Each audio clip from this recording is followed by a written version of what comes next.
Check, check, check. You ready to go? Yes.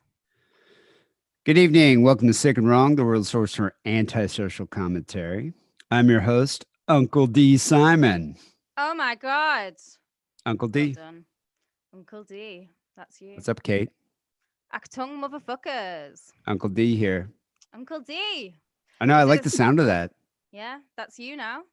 Yeah. No, I'm totally stoked about being Uncle D. Uncle I think it's D. cool. Yeah. So Friday, March 12th, 1:38 a.m. My irritable bowel sister brought baby boy Shmuley into He's this world. here. No, Congratulations. I'm so happy. It's like it really is probably one of the coolest things or the coolest thing to ever happen to my cursed family. I mean, just so much shitty stuff has happened to my family, over the past decades that to have like a simcha, as the Jews call it, something incredible happen like this, which Some new you know, blood. to be honest, we didn't think it was really going to happen. And I mean, my sister's older, it's hard to get pregnant when you're older. She's a couple years younger than me.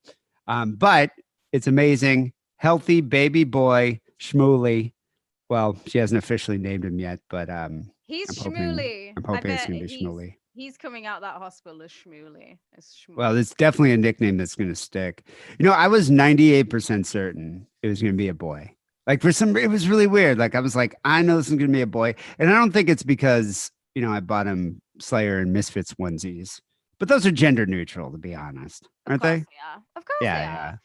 So, I never thought it was gonna be a girl. I had strong Shmuley vibes from the yeah, beginning. I just knew it was going to be a boy. My sister didn't want to know. So she went in and just kind of was like, whatever comes out, I'm going to love it, you know? Yeah, she kind of And has to. He That's the kind of has rule. to. But Yeah, my fucking brother is so stoked to be an uncle. He's my uncle. yeah. I'll post this picture because we FaceTime today. My sister and the Wilsons, me, the Wilsons, and The my Wilson. brother, Oh my God, they're a trio now. The Wilson the Wilsons. trio. Yeah. My sister took this amazing picture of my brother holding the baby, and he's just like beaming with pride. Yeah, Jeffrey loves kids, and he thinks there's something fundamentally wrong with me because I don't want to be a father. But Like it, why doesn't Jeffrey adopt a child then? If he loves well, kids so I much. think there's some obvious reasons like his Exactly, lifestyle. Jeffrey. Well, Jeffrey, if you love kids so much, you can do something about that. But I mean, I agree. There are many things wrong with me, but I think not wanting to be a father is probably the best thing about me. Like I think that's a Yeah. good thing. I Hmm. mean, and that's like me and my brother are both degenerates. We are degenerates. And I think it's like neither one of us should have kids. But Jeffrey loves kids and he's, always wanted to be a dad. Um Now but he's yeah, Uncle Jeffrey. and he is very happy about it. He is like stoked. He's in seventh heaven. And so yeah, you could tell today when we were FaceTiming, he was like holding the baby the whole time, and the baby just loved him, which I was surprised because you'd think like, the nicotine and the 3-day-old semen smell like would have bothered the kid. Didn't even bother the kid. I did warn my sister. I was like, don't let him suck on his fingers. You have no idea where those fingers have been. The You know. baby has to learn though. Learn about pheromones at some point. Get to me now. My sister's doing really well though, and she's recovering. One thing that's weird about this whole pregnancy thing, especially now that she went through the labor ordeal, um, it's just like enabled her to speak freely about various parts of her anatomy. With me and Jeff. Like it's fine to Like do that sh- with Jer and her like she friends. didn't before though. Yeah, but not in like this much graphic detail. Like she has no qualms about going into like, graphic details about how many times she shit while she was pushing, how she has to wear these bloody vagina diapers. Like she's going Ew. into all this detail about it. Me and Jeff are like, okay, we've heard enough about your vagina. We don't want to hear about your vagina. We don't want to hear about the blood, the mucus, the placenta. Like See we have no that interest in hearing about this. I want to hear about her vagina so that I can definitely reinforce every belief I have in my head that I will never ever have children. Oh, I'm getting a vasectomy tomorrow. Nothing is Like coming out I'm of my done. vagina. Things can only go in. They're not coming out. You know, she said the labor was like 3 hours. Ugh. Yeah. It was like 3 hours. She didn't have to do a C-section. It was like a vaginal labor. But, me and my brother were freaking the fuck out. And, even I was freaking out. And I'm like the level-headed one. I'm pretty, pretty unemotional, pretty logical when it comes to these things. But it was weird. It was like around 10, I don't know, 10:30 maybe. Yeah, around 10:30, 10 o'clock. Jared's like, she's starting to push. The nurse is like, she's starting to push. And then we didn't hear from him for like over 3 hours. And so, after like a couple hours, it's like, I was texting like, hey, just checking in. We had like a group text thing going on. Like, what's going on? Just checking in. How's she doing? No answer. And so I was kind of like, I was getting some anxiety. And I was surprised at how much anxiety I was getting because normally I've never like that anxious, never had an anxiety attack, but I was freaking out. And so I started drinking. And it was like, a work fucking night. I had to work the next morning, but I like drank, like put half a bottle away of Four Roses. And I Wow. was just, yeah, I was like fucking just because I was freaking out. I was like, you get all these worst case scenarios going through your head, it's like, you never know what might happen. Like when I think about this stuff, it's like, I think about like, she's in a hospital. She's in the best possible place, Place. for any kind of like pregnancy mishap. There's doctors and nurses everywhere that can take care of her. But it's like, yeah, I don't know. My mind goes to like the frontier, the Wild West. Like I'm thinking she's like laying on the prairie, biting like a leather belt, like pushing out a baby and bleeding out. And the same thing. My brother is not. My brother's flipping the fuck out. Jeffrey's like texting me, I'm putting my boots on right now. I'm going down to the hospital. I'm going to Do what? demand that I see her. What, I'm to going to demand. to catch the baby as it flies out of her, Jeffrey. There's Well, nothing they you can wouldn't have let do. because of COVID. They're not going to let him Gonna let even him in. in the hospital, especially Yeah. at like 1:30 in the morning. No Jeffrey was like, news is always good news. That's what I well, think. maybe. I mean, 99% of things in life. That's what well, I we were think. flipping out about it. And like my brother's like, I'm going down. I'm like, you're gonna get arrested, dude. You go down there, you're gonna get arrested. He's like, I don't care. I'm gonna demand it. I'll climb through the fucking window. And I'm like, you just don't do it. But he was freaking out too. And it's like, it's one of those things where, it's completely irrational.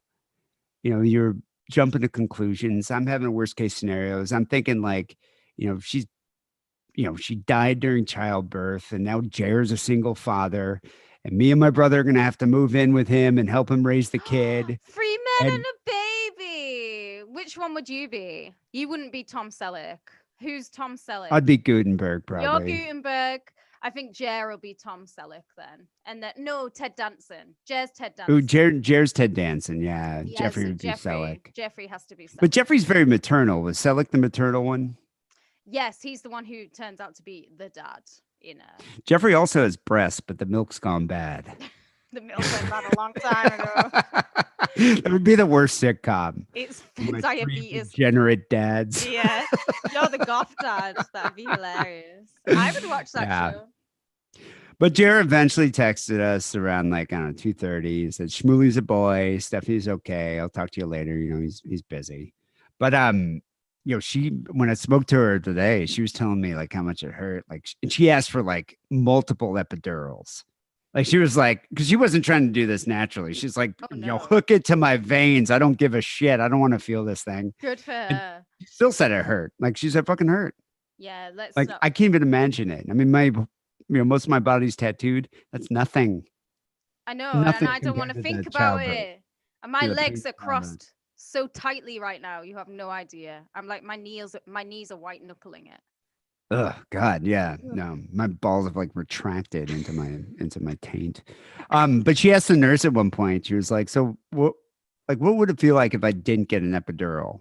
And the nurse looked at her and she said, so about a half an hour ago, did you hear that woman screaming bloody murder for about 45 minutes? And she was like, yeah, I was wondering what was happening with that. She goes, she didn't get an epidural. And it's like, why would you not do this? Like, I don't know why people do the things they do, but whatever. I don't know. The nurse at one point, because when they're going in there, like they put like somebody said they put like a blanket kind of over your legs. So you're not really seeing what's going on there. Like when she was shitting, like she said she shit like 3 times. She didn't see the turd. She could just feel someone wiping her asshole. Oh my You know? god.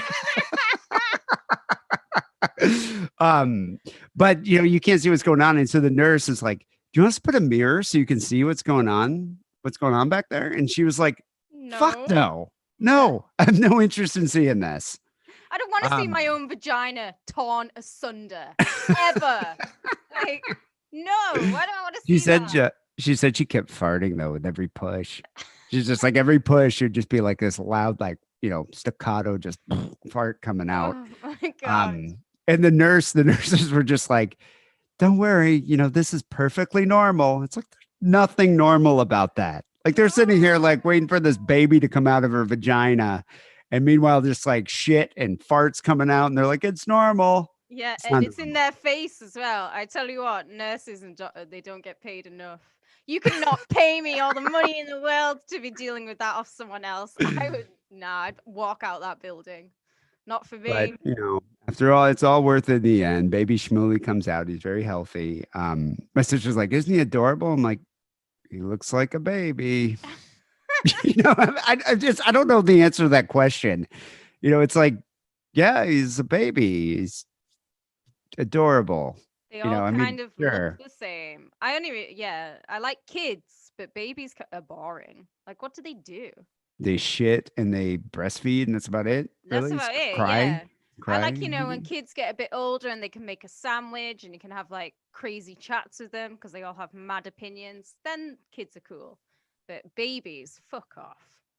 The baby, when she was showing me, I was just like, does he have hair? She's like, "Well, he's kind of got a cone head right now, but that's gonna like work itself out because I guess she's like, it's all because of my vag canal, the shape Oh, of my vag canal." And Jesus. I'm just like, once again, don't want to hear about your vag. So You got to stop talking about your vagina. your sister has a cone-shaped vagina. That's things I you have, never wish you knew about her, but now you do. yeah, no, both me and my brother was like, "All right, enough about your bloody vagina. We don't want to hear about this." But I'm planning to head up there in a couple weeks to meet him. I'm really stoked to be Uncle D. I'm also happy that I can leave and not have to deal with a crying baby at all hours of the night. Yes, of Although course. I guarantee my sister's going to try to be like, "You got to change him." It's like, I'm not fucking changing your baby. She's gonna bully you into it, D. She I will. mean, baby, I don't know. She was telling me Jer was changing the baby, and the baby just like shot piss out like all over his shirt. It Yeah. begins. Yeah, and like my brother's all laughing, and then it came like this hot button topic, like a big debate. Jeffrey, very pro circumcision. He has Yeah, obviously seen out of all this people in the room right now, Jeffrey has definitely seen the most cocks. I would say Uh, probably out of most of our listeners too. that's So what I like the mean. Out listening of everyone audience, in like this room, everybody. Jeffrey has seen the most cocks. But I mean, foreskins, speaking as a Brit here, where most of the men's have the foreskins, they're not offensive. But I mean, personally, my personal preference is, yeah, he shouldn't have the heathen dog penis, but I really don't give a shit. I honestly don't yeah. care about my sister's kid's dick. But my brother, yeah, my brother's just like convincing her not to do it, giving her all these reasons. It's not clean. Think of how disappointed dad would be. He's like, he's So what probably up is there that? in Would heaven. that be the most important thing to the rabbi, the baby not having a foreskin? Is that You what know, the rabbi would care most about? I think the rabbi actually would be upset about it because I think the rabbi would be like, Oh, "I'm very disappointed. It's a covenant with God." And I could see the rabbi being kind of disappointed about it. but I mean, baby Shmuley's going to inherit the shit hanger, so he's like, he's still got the Jew covenant. Yeah, halfway there. Six Yeah. of one, half dozen of the other. Same thing, same diff. But yeah, I don't care about my sister's kid's dick. Jared's like really anti-circumcision. Well, it's So Jer's child at the end of the day. Do you know what? You're born with a foreskin for a reason. yeah, unnecessary So surgery. we're born like I was born with a foreskin. I ate You mine know, after birth. That's what I did. the only thing I really care about is that this kid turns out to be cool and not an asshole. I And think I'm he going to do my will. best to make sure this kid is not an asshole because we don't need any more assholes in this world. You know, Very true. I Very, very plan true. I plan to buy him a record every year of his birth. So when he's old enough to be interested in music, he'll have a kick-ass record collection. That's You know, cool. Yeah, I'm like gonna that. start with Stooges Funhouse. No, It's the you should first start record with he's gonna the have. Ramones. Babies love the Ramones. You start with the Well, he's not Ramones. going to listen to it for like 14 years. I'll buy him a Ramones record, but he's just going to, by the time he gets to the age where he was going to put a record on, he'll have like, I don't know what, probably 12 records. And hopefully he'll be into music. If not, he'll be like, Uncle Dave bought me another stupid record. No, he's going to be into music. Yeah. He will be. And I've also ordered him a whole library of books: Thomas Pynchon, Bukowski, Henry Miller, Philip K. Dick, a couple Dr. Seuss books thrown in there. Some James Elroy for good measure. But I think the only thing it's obviously I'm just going to be an influence. Uncle D here coming up every few weeks just with a bag of gifts, for the kid. But the main thing I'm going to try to do, and I'm going to pledge to do this, is I'm going to make sure this kid doesn't play role-playing games. I can 100% agree with you on this. I don't mind video games. Video games, totally cool. Just no Magic the Gathering, no Dungeons and Dragons, no fucking LARPing. That's not going to happen. Not on my watch. No, not to this kid. This kid's going to be cool. And I don't care if he's a nerd. Nerds can be totally cool. It's just the RPG thing. RPGs are the devil's tools, and they lead to only one thing, Kate. Murder. What do they lead to? Murder. That's what happens. Murder. Yeah. And so I'm going to make sure that this kid isn't going to, be influenced by these RPGs, and committed nerd rage murder. That's what we're going to talk about here. Dungeons and Dragons is evil. It is. I wouldn't say it's the most evil RPG, though. I think the jury's out on that one. Might be the nerdiest, maybe. Once again, it's not a bad thing. Dungeons and Dragons, D&D. It's very hip now. I don't know if it's still as hip as it was the past couple of years, but D&D became very hip in LA. Like all these like porn stars and hot nerd chicks would be like, we're playing Dungeons and Dragons. And they used to have these vidcasts. You seen that? Or they go on Twitch and they play their like little Dungeons and Dragons. And Brian Posehn and Patton Oswalt do this nerd poker. That's what they call it. No, I am out of that world, thankfully. Good. And I like to pretend it does not exist. It's, it's good just to ignore it. Ignore it completely, But D&D is a fantasy tabletop role-playing game, RPG, created by Gary Gygax, which is an awesome name, and Dave Arneson in 1974. It was first published in 1974 by Tactical Studies Rules, TSR. My brother was super into Dungeons and Dragons. I think you mentioned that before, that he was well into it. Yeah, I have his old set from the 80s that he had. And even back then, he would, he'd try to get me to play, and I just was never into it. I'd name my kid, and my dudes like named like Boner and stuff, and just be like Boner, the paladin. Yeah. I was just bored. I just never got into it. Now, I'm not trying to say like I'm too cool for Dungeons and Dragons. I was just like, there's other things to do. I'd rather play Atari. I've never played D&D. I've played Magic the Gathering, and I think that was bad enough. That was a very torturous 3-hour-long night, and I've only done that to get laid. That's it. I wasn't even doing it for that joy. I was like, maybe I'll enjoy this, and within 10 minutes, I quickly learned that I did not enjoy it. Yeah, in the 80s, Jeff had like a whole crew. Like he was like the dungeon master. Yeah, I was about to say, was he the dungeon master? Oh my God! So Uncle Jeffrey, the dungeon master. He didn't play for that long though. It was just everyone in the 80s, like our age, had to get into Dungeons and Dragons, somewhat. It was a phase you had to work yourself through, but some people didn't leave that phase. So initially, it was put out by TSR, but then was published by Wizards of the Coast, which is now bought by Hasbro since like 1997. But you know what? They consider D&D to be the beginning of modern role-playing games and the RPG industry, the root of all evil. It's all started with D&D. So when it came out, it was just pretty much, I think, confined to like nerds. It wasn't super popular until like it started gaining popularity, I guess, maybe like in the late 70s, early 80s. And then as it was growing, things started happening. It was like around the same time, like, the origin of Satanic Panic, early 80s. Yeah, it was tied Um, into that, wasn't it? well, there were events, like there were disappearances or suicides or murders, and parents, concerned parents who were, already had satanic anxiety, they were panicking, were trying to like associate this murder, this death, or the suicide with anything they could. And they lashed onto Dungeons and Dragons. It's just being evil, which I can understand fully. Um, Hmm. so in 1979, a kid, 16-year-old kid named James Egbert, he attempted suicide in the utility tunnels, steam tunnels beneath the campus of Michigan State University. And then he went missing for a month. So he attempted suicide, went missing for a month. His parents hired a private investigator named William Deere to seek out their son. And Deere found out that he was like an avid Dungeons and Dragons fan, and he played in groups. He heard rumors that students went into the steam tunnels below the university to play a live action version of the game, LARPing, live action Oh. role play. So Oh. they're sitting there playing wizards and fucking knights and things like that in the steam tunnels.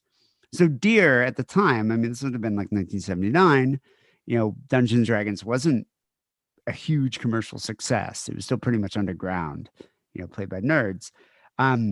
So the PI knew little of the game at the time, and he speculated in a press conference that Egbert had gotten lost in the steam tunnels during one of these live action Dungeons and Dragons role playing sessions.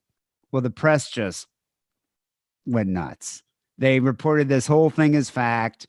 They said that, they called it the steam tunnel incidents. They said, his, everything was connected to D&D. It was all Dungeons and Dragons. This is an evil game. This has a negative influence on your kids. Parents were scared shitless. And, they found out later that Egbert's suicide attempts and his eventual suicide, he did actually commit suicide. Yeah, I was gonna say it kind of sounds like he does deserve to die. Well, Yeah, I mean, I'm on he that was side. playing I'm Dungeons vicious and this Dragons. morning. But yeah, he died by a self-inflicted gunshot a year later. But police determined there's no connection to Dungeons and Dragons. He was like, suffering from clinical depression, was under a lot of stress from college, and that's why he offed himself. It's not because he thought he was a wizard or something. But during this time, though, in 1981, an author named Rona Jaffe published a book called Mazes and Monsters, which is a fiction novel, but has a very similar plot to the Egbert case.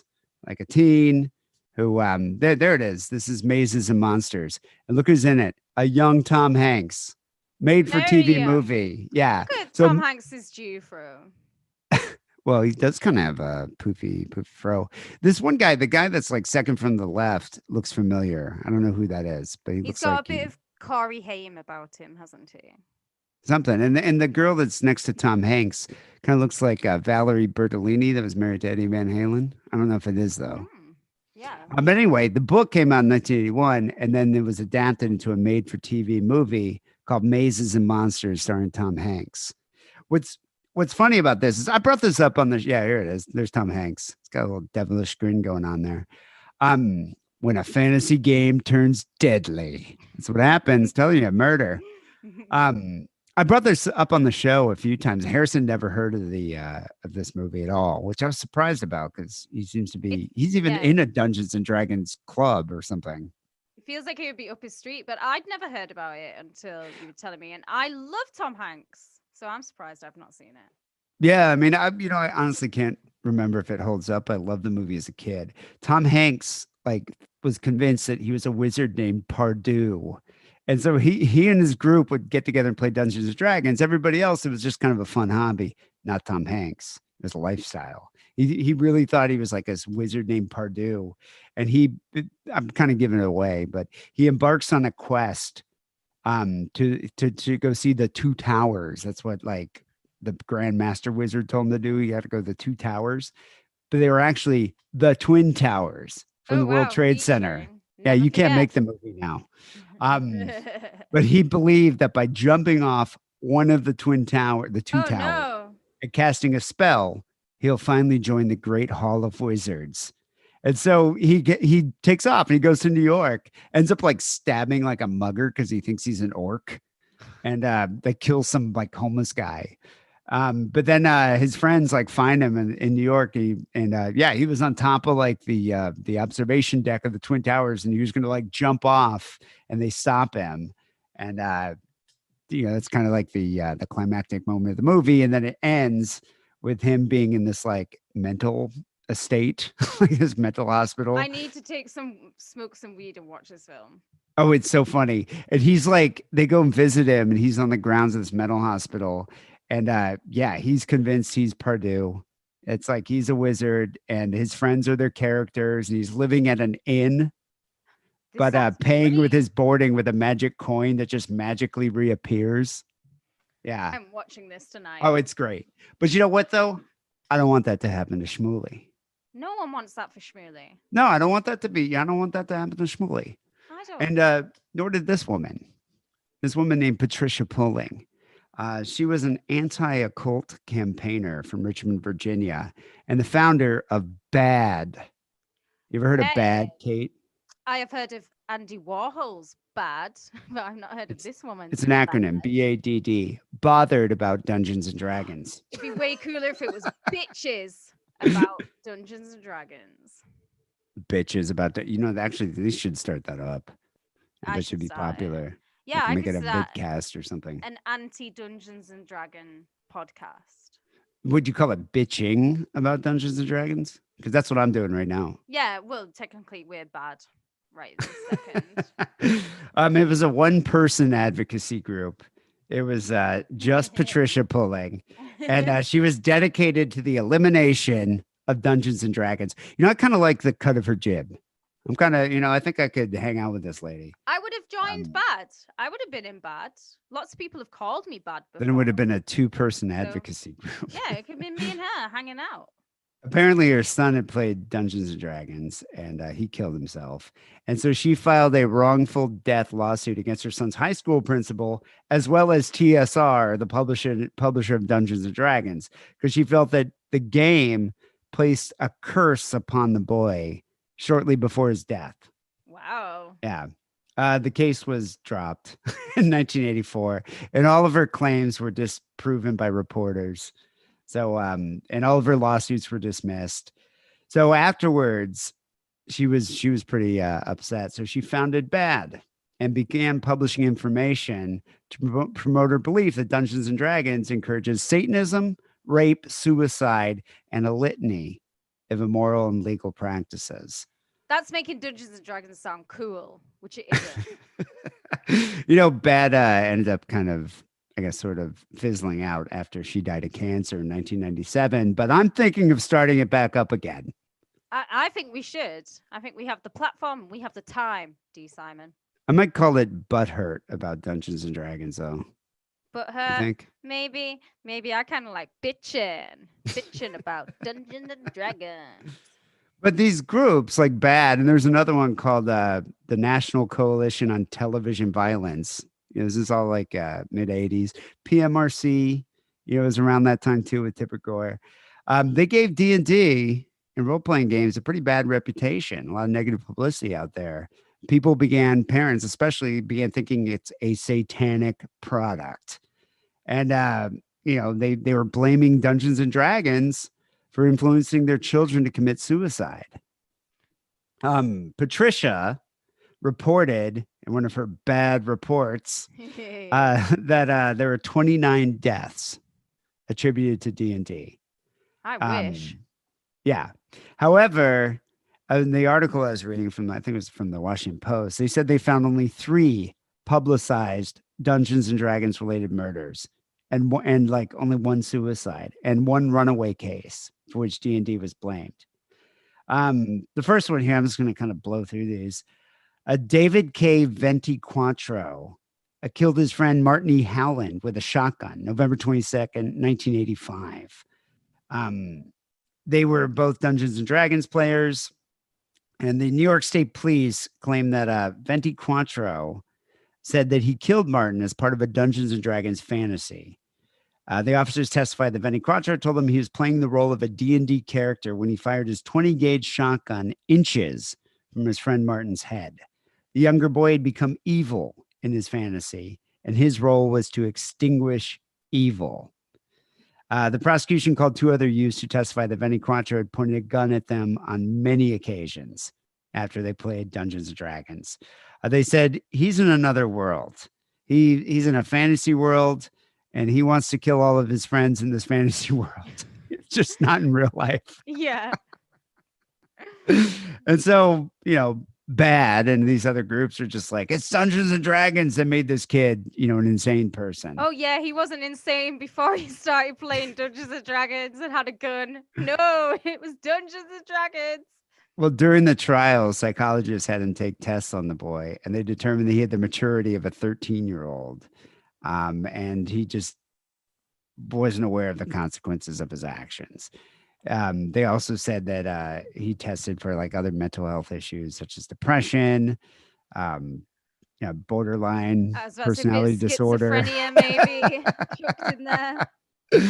Another of the D&D murders was reported in May 1987 in the New York Times. Daniel Kasten, 19 years old, he shot his parents, Edith and Joseph, as they were sleeping at their home in Lake Ronkonkoma.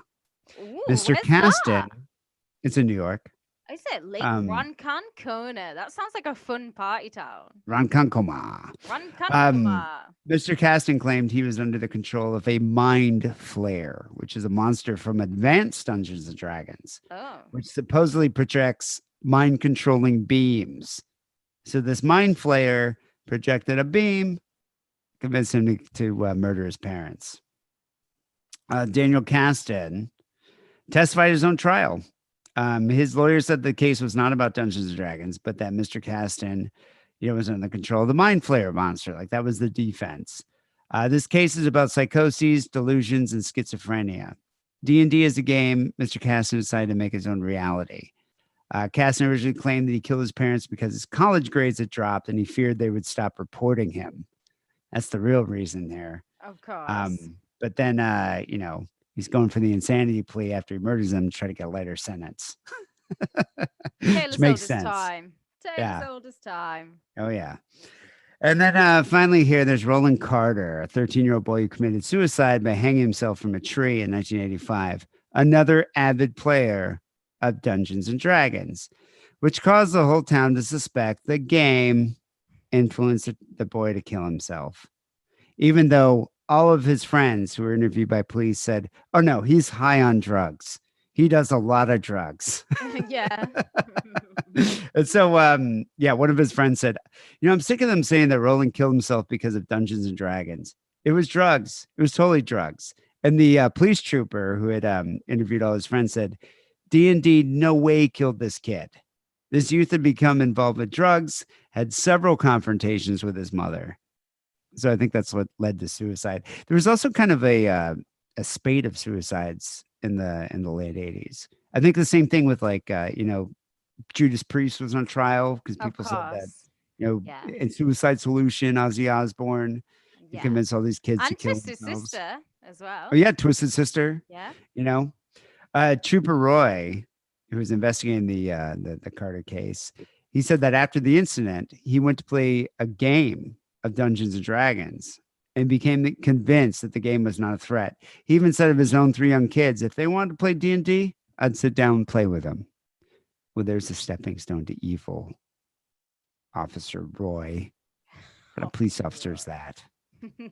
He wouldn't make it in bad. The last Dungeons and Dragons murder that I could find here was Chris Pritchard. He's an American man convicted of masterminding an attempted murder of his mother, Bonnie von Stein, and his stepfather, Leith von Stein. This happened in 1988 in Washington, North Carolina. So police received an emergency call on July 25th, 1988, and they found Leith and Bonnie stabbed and beaten in their home. Leith was dead. Bonnie was barely clinging to life, and she somehow survived. Investigators were distrustful of this crime scene that they found, which appeared to have been staged as though to suggest it was a robbery. But it just seemed so fake. Of They seem too course. perfect, This is a you know? tale as old as time. Oh, yeah. And after they started doing some investigations, wasn't that difficult to find that Leith had a poor relationship as the stepdad with his two stepchildren, Angela and the older brother, Chris, both of whom were known to be drug users. Police also found that Leith had inherited over $1 million shortly before he was killed. So the two Okay. stepkids were like, oh, stepdad just got $1 million. That might make might make some sense there. Might be a possible motive. Chris was a devotee of Dungeons and Dragons. He led several groups at North Carolina State University. He was a dungeon master, and he voiced his bitterness towards his stepfather many times during these games. I wonder if his stepfather, like, he had his named like monsters after his stepfather or something. Oh, I bet But he did. yeah, he was really bitter because his father wouldn't spend any of the inheritance on him. So when pressured, some of Chris's friends revealed that two of the other D&D players on campus, James Upchurch and Neil Henderson, might have been involved with Chris on a plot here to murder the stepdad, Leith. And so what ended up happening is probably typically happens with young adults, teens, when they're arrested for a crime. They flipped on each other. So they turned on, two of them turned on Neil Henderson, and they just folded. It turns out Neil accompanied Upchurch to the Von Steen home, and they persuaded Chris to plead. Oh, okay, that's what happened. The police, after prosecuting Chris and asking him about like what happened and trying to figure out, question about the murder, he pled guilty to aiding and abetting the murder, and he folded on his friends. And he said what happened. Like his friend Upchurch and Henderson both took a map that he provided to them and a key to the home, and they're the ones who killed his parents. Oh, I see. And they're all going to split the money. I see. So Chris masterminded the plot. The other two actually committed the murder. So Upchurch and Henderson were convicted of murder and sentenced to death, still on death row. Whereas Chris was just charged with conspiracy to commit murder. Oh. So, yeah, he's out. Oh my word. Yeah, they had a movie about that too called Honor Thy Mother, which came out, made for TV movie. I want to. Oh my God, there is particular nothing murder. I love more than a made-for-TV movie about murder. I'm gonna watch. I'm getting stoned tonight, and I'm gonna have a good time. So, Kate, I think it's undeniable that D&D leads to murder. I mean, here you go. Undeniable. Leads to murder, leads to suicide. Mental It's illness. Pandora's box of evil, that game. But is it the most evil RPG? Well, I don't know. Is it? I wouldn't say so. I would say that honorary distinction goes to an RPG that I had never heard about until I read about these murders. Vampire Masquerade. That already sounds You ever like heard of that one? it just already sounds like the lamest thing you could ever do with your time. Just by the I know, I gotta say it- alone. It sounds weird. Dungeons and Dragons actually sounds kind of cool until you actually find out what it's all about. Then you're like, God, this is lame. Of course, yes. It's a game for virgins. But Vampire Masquerade, Ugh. It sounds like somebody has read one Anne Rice book and they've been to New Orleans once, and they're like, "I'm and they going to invent a quote game." Interview with a Vampire. Yeah, it's like Yes. I think I have a picture here of vampire. These are the type of guys and girls that play Vampire Masquerade. As They you like would they like imagine. LARP. Yeah, they're exactly what you'd picture them to look like. All love Anne Rice. All think she's the greatest author ever. Look at the Phantom of the Opera there in the back. See that guy? Oh, I just saw him. Oh. And the one that's crouching down bottom right, is that a Rotundo? Has she got a Polaroid camera? Yeah, she has got a Polaroid camera. I don't know. I don't They know all think they all think they're vampires. this cast of characters. Although I do appreciate the leopard print girl. Yeah, she seems like the coolest vampire of the lot. There is not a looker amongst them. Oh no, it's a No. minging society. Yeah. Minging. A minging society of LARPing vampires. But they're exactly what you'd picture people who play Vampire the Masquerade to look like. Vampire Masquerade is a tabletop RPG released in 1991. It's set in a fictionalized gothic punk version of the modern world where players assume the roles of vampires who are referred to as the kindred, Oh and they Lord. deal with their night to night struggles against their own bestial natures, vampire hunters, and each other. Oh, just The just struggle's real, Kate. terrible. The It's struggle is real. real. Why do It's people real. want to stay virgins? Like, why do you want to play this game and be a virgin?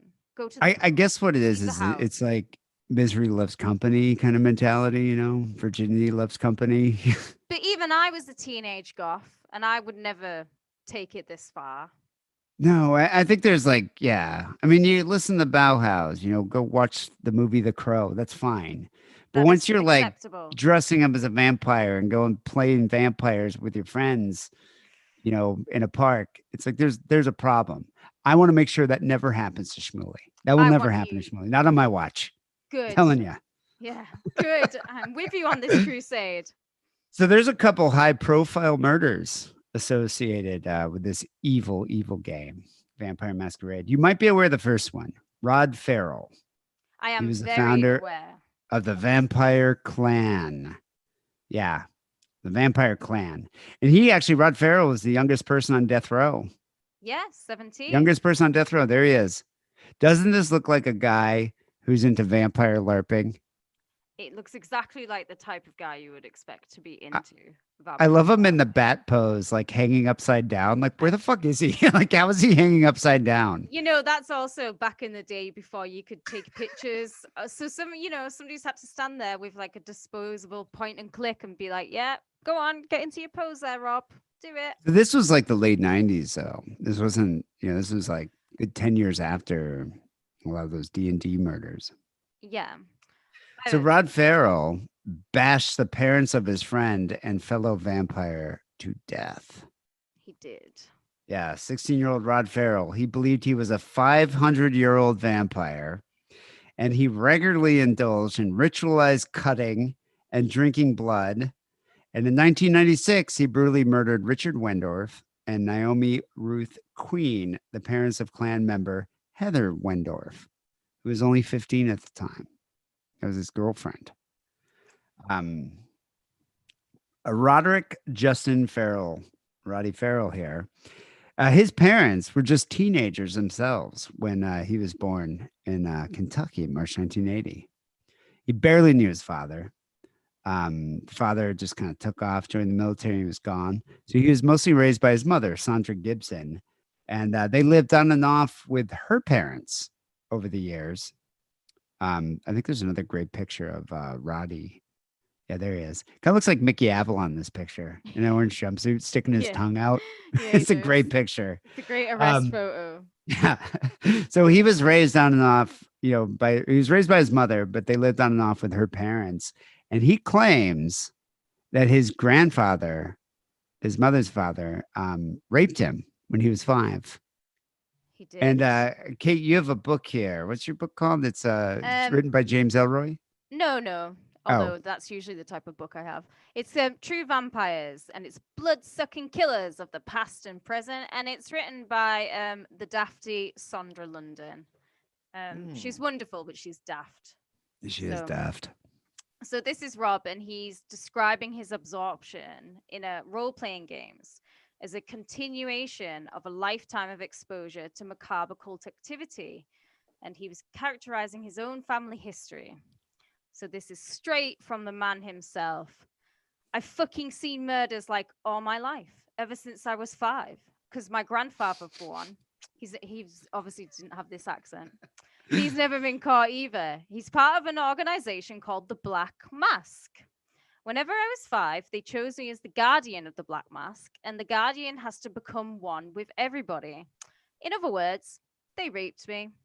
And then they have to sacrifice a human to the guardian. So they sacrifice someone right in front of me. I've been hanging around gangs and cults and all that shit all my life. So I've seen like sacrifices and drug buys. Otherwise, I don't care. I'm used to seeing people's brains fly out the back of their head. So it's really nothing to me. Killing is a way of life. Animals do it. And that's the way humans are. Just the worst predators of all, actually. That's Some you know, wisdom from Rod yeah, Farrell. that gives you a little understanding of the type of person that that The Rod thought is. process of Rod Yes, Farrell there. behind You him. know, no charges were ever brought against his grandfather. No proof that the Black Mask was even a thing. The Black Mask sounds way cooler than Vampire Than Masquerade, his doesn't it? vampire clan. Yes. Yeah. Mm. When not living with Grandpa Gibson, the rapist, the mother and son stayed in public housing, and Sandra, his mother, supported them working as an exotic dancer and occasionally a sex worker. This does not Healthy surprise family me. environment. Very There's healthy. actually a really good documentary on YouTube where she's in it and she's talking about like growing up with Rod and like she's like we had such a blast together. We always had so much fun. We would watch The Crow and he would borrow my clothes and put on makeup. It's like That woman, explains a lot. your child your child has killed someone and you're talking about The Crow. Well, the mother, Sandra Gibson, admitted to dabbling in vampirism. And as a teenager, Rod followed suit. I mean, he was like, yeah, I think this is pretty cool. Like Let mother me get like into being a son. vampire. And he was a big fan of RPGs, of course, fantasy role playing games such as Dungeons and Dragons and Vampire the Masquerade. Oh, here it is. Yeah. And so he found another group of disaffected teenagers that all lived the vampire lifestyle. I think I have a picture here of the vampire crew. They drank each other's blood. They wore all black. They listened to gothic and industrial music. There's a picture of Rod now. Kind of looks like Pee Wee Herman. He's got Not a now, bit. but that was in prison. Yeah. Yes, he does have a bit of the Pee Wee Herman. And blonde. Blonde is not a good color choice for you, Rod. No, definitely No. not. Looks like Pee Wee after he got busted masturbating in that adult theater. But here's the crew. There's the crew, the vampire crew. All just kids. They were all Just 15 and 16, I think. Yeah, drinking each other's blood. I can get down with the wearing all black thing, but the drinking each other's blood, it's just not sanitary. It's not sanitary, and it is.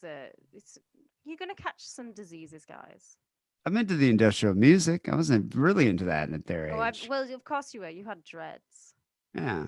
Yeah. But there you go. RPGs, industrial music, stepping stones to murder. You know? An older boy here, Stephen Jaden Murphy, said that he sired Rod Farrell and helped him to cross over as a vampire in a ritual which involved the drinking of blood. Sired? He's also in this great documentary on YouTube, and let me tell you, he is a character. Well, what does he mean, sired? As in, he birthed. Well, when you Yeah. sire a No, but I vampire, he mean, what? birthed But him. what did he do to He- sire him? He gave it. They drank each other's blood, and maybe they had a little game of hide the salami. They docking or something? He docked. Sandra Oh. Gibson, the mother here, sent lurid letters to the sire's 14-year-old brother, saying she would be his, quote, bride for eternity as part of a vampire family. Oh So she my was a pedo word. vampire. He's The a worst kind. The worst kind. Yeah, the worst kind. So Rod Farrell, thought he seriously thought he was a 500-year-old vampire named Visago. And he began recruiting followers. He called it the family, which he dubbed the vampire clan. It's my personal belief, and I don't know, some people might not agree with me, but as soon as a friend that I'm hanging out with, or someone who I like to kick it with, go have drinks with at the bar, as soon as they assume a vampire name, we're done. I would agree with you on this. Not As soon hanging as out they with you. started referring to themselves in a Latin name that died out over 17 centuries ago, I'm done with this relationship. Yeah, we're not. I'm not going to be friends with you anymore. You're not a fucking 500-year-old vampire, you rotundo.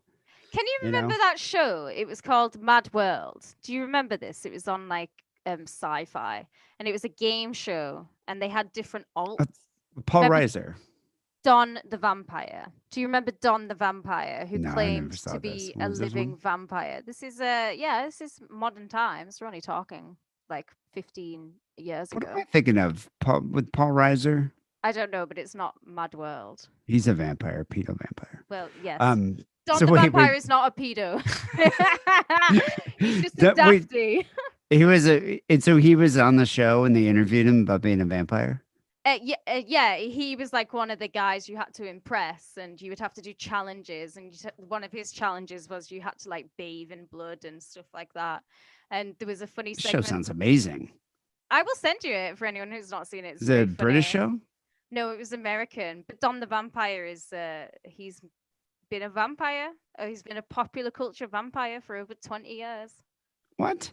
We should get this guy on the show. We should find Don the. I would love to speak to Don the Vampire. Does he have fangs? Yeah, he does. Imagine what a vampire looks like, and that's Don the Vampire.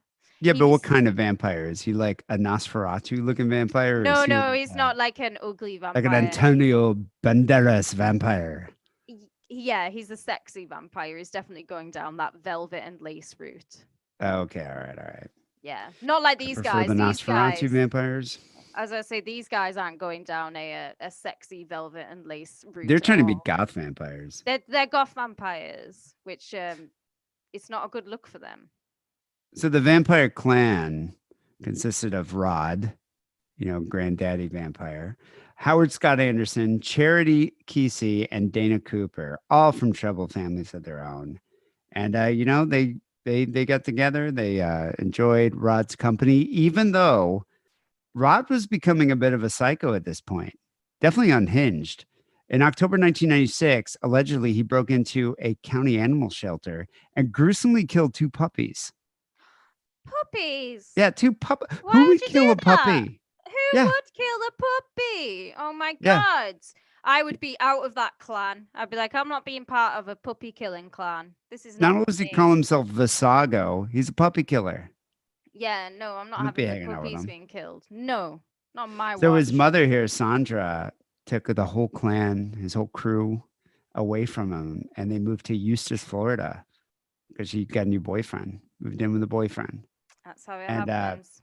Yeah, but that's where he met Heather Winford. It was in Florida, and the two became inseparable.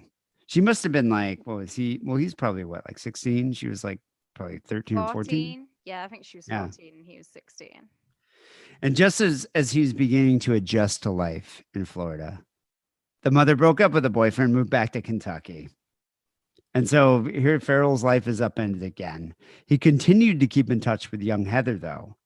The pair would be on the phone up to all hours of the night, Of course. And she confided in Farrell about the abuse she was suffering by the hands of her parents. She mentioned how their home was hell, and she wished that her parents were murdered. Oh, no. And it was believed that Farrell was driven by a knight in shining armor complex to protect the teen. He was a white knight. No. Yes. He's a vampire. He can do this. And so in November 1996, Farrell, Anderson, Kesey, and Cooper got into Anderson's car, drove all the way from Western Kentucky to Eustis, Florida, to pick her up, so they could formally induct her into the vampire clan.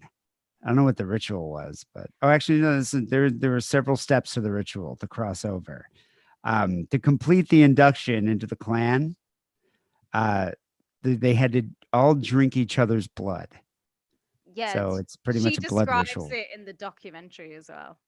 Just how were they? Were they like sucking it out of their arms, or was it like out of a chalice or something? They did 3 tiny little cuts on like your forearm, and they would all like piss it into a glass, and then it would all get passed around. But when she's talking about it, she goes, "It was pretty gross." Yeah, they're sucking blood out of each other's arms. It's gross. It is gross. So it was at this point that Rod Farrell, 16 years old, hatched a plan to break into Heather's home so they could steal her parents' 1993 Ford Explorer. But somewhere along the way, the plan was slightly modified to also include the murder of both of her parents.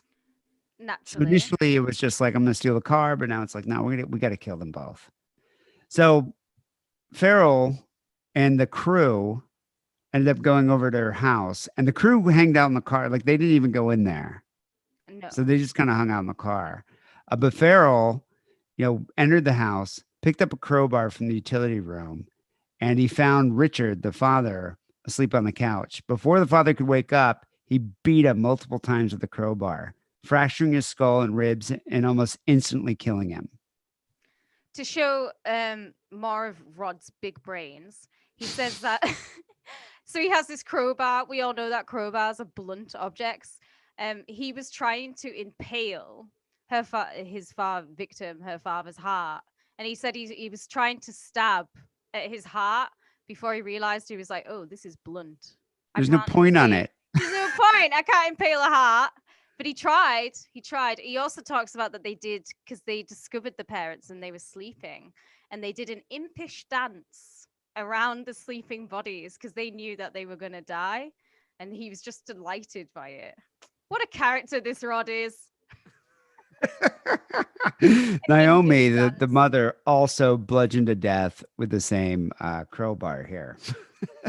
And he took that crowbar with him, got back in the car, and was like, "Here's my crowbar. My trusty crowbar."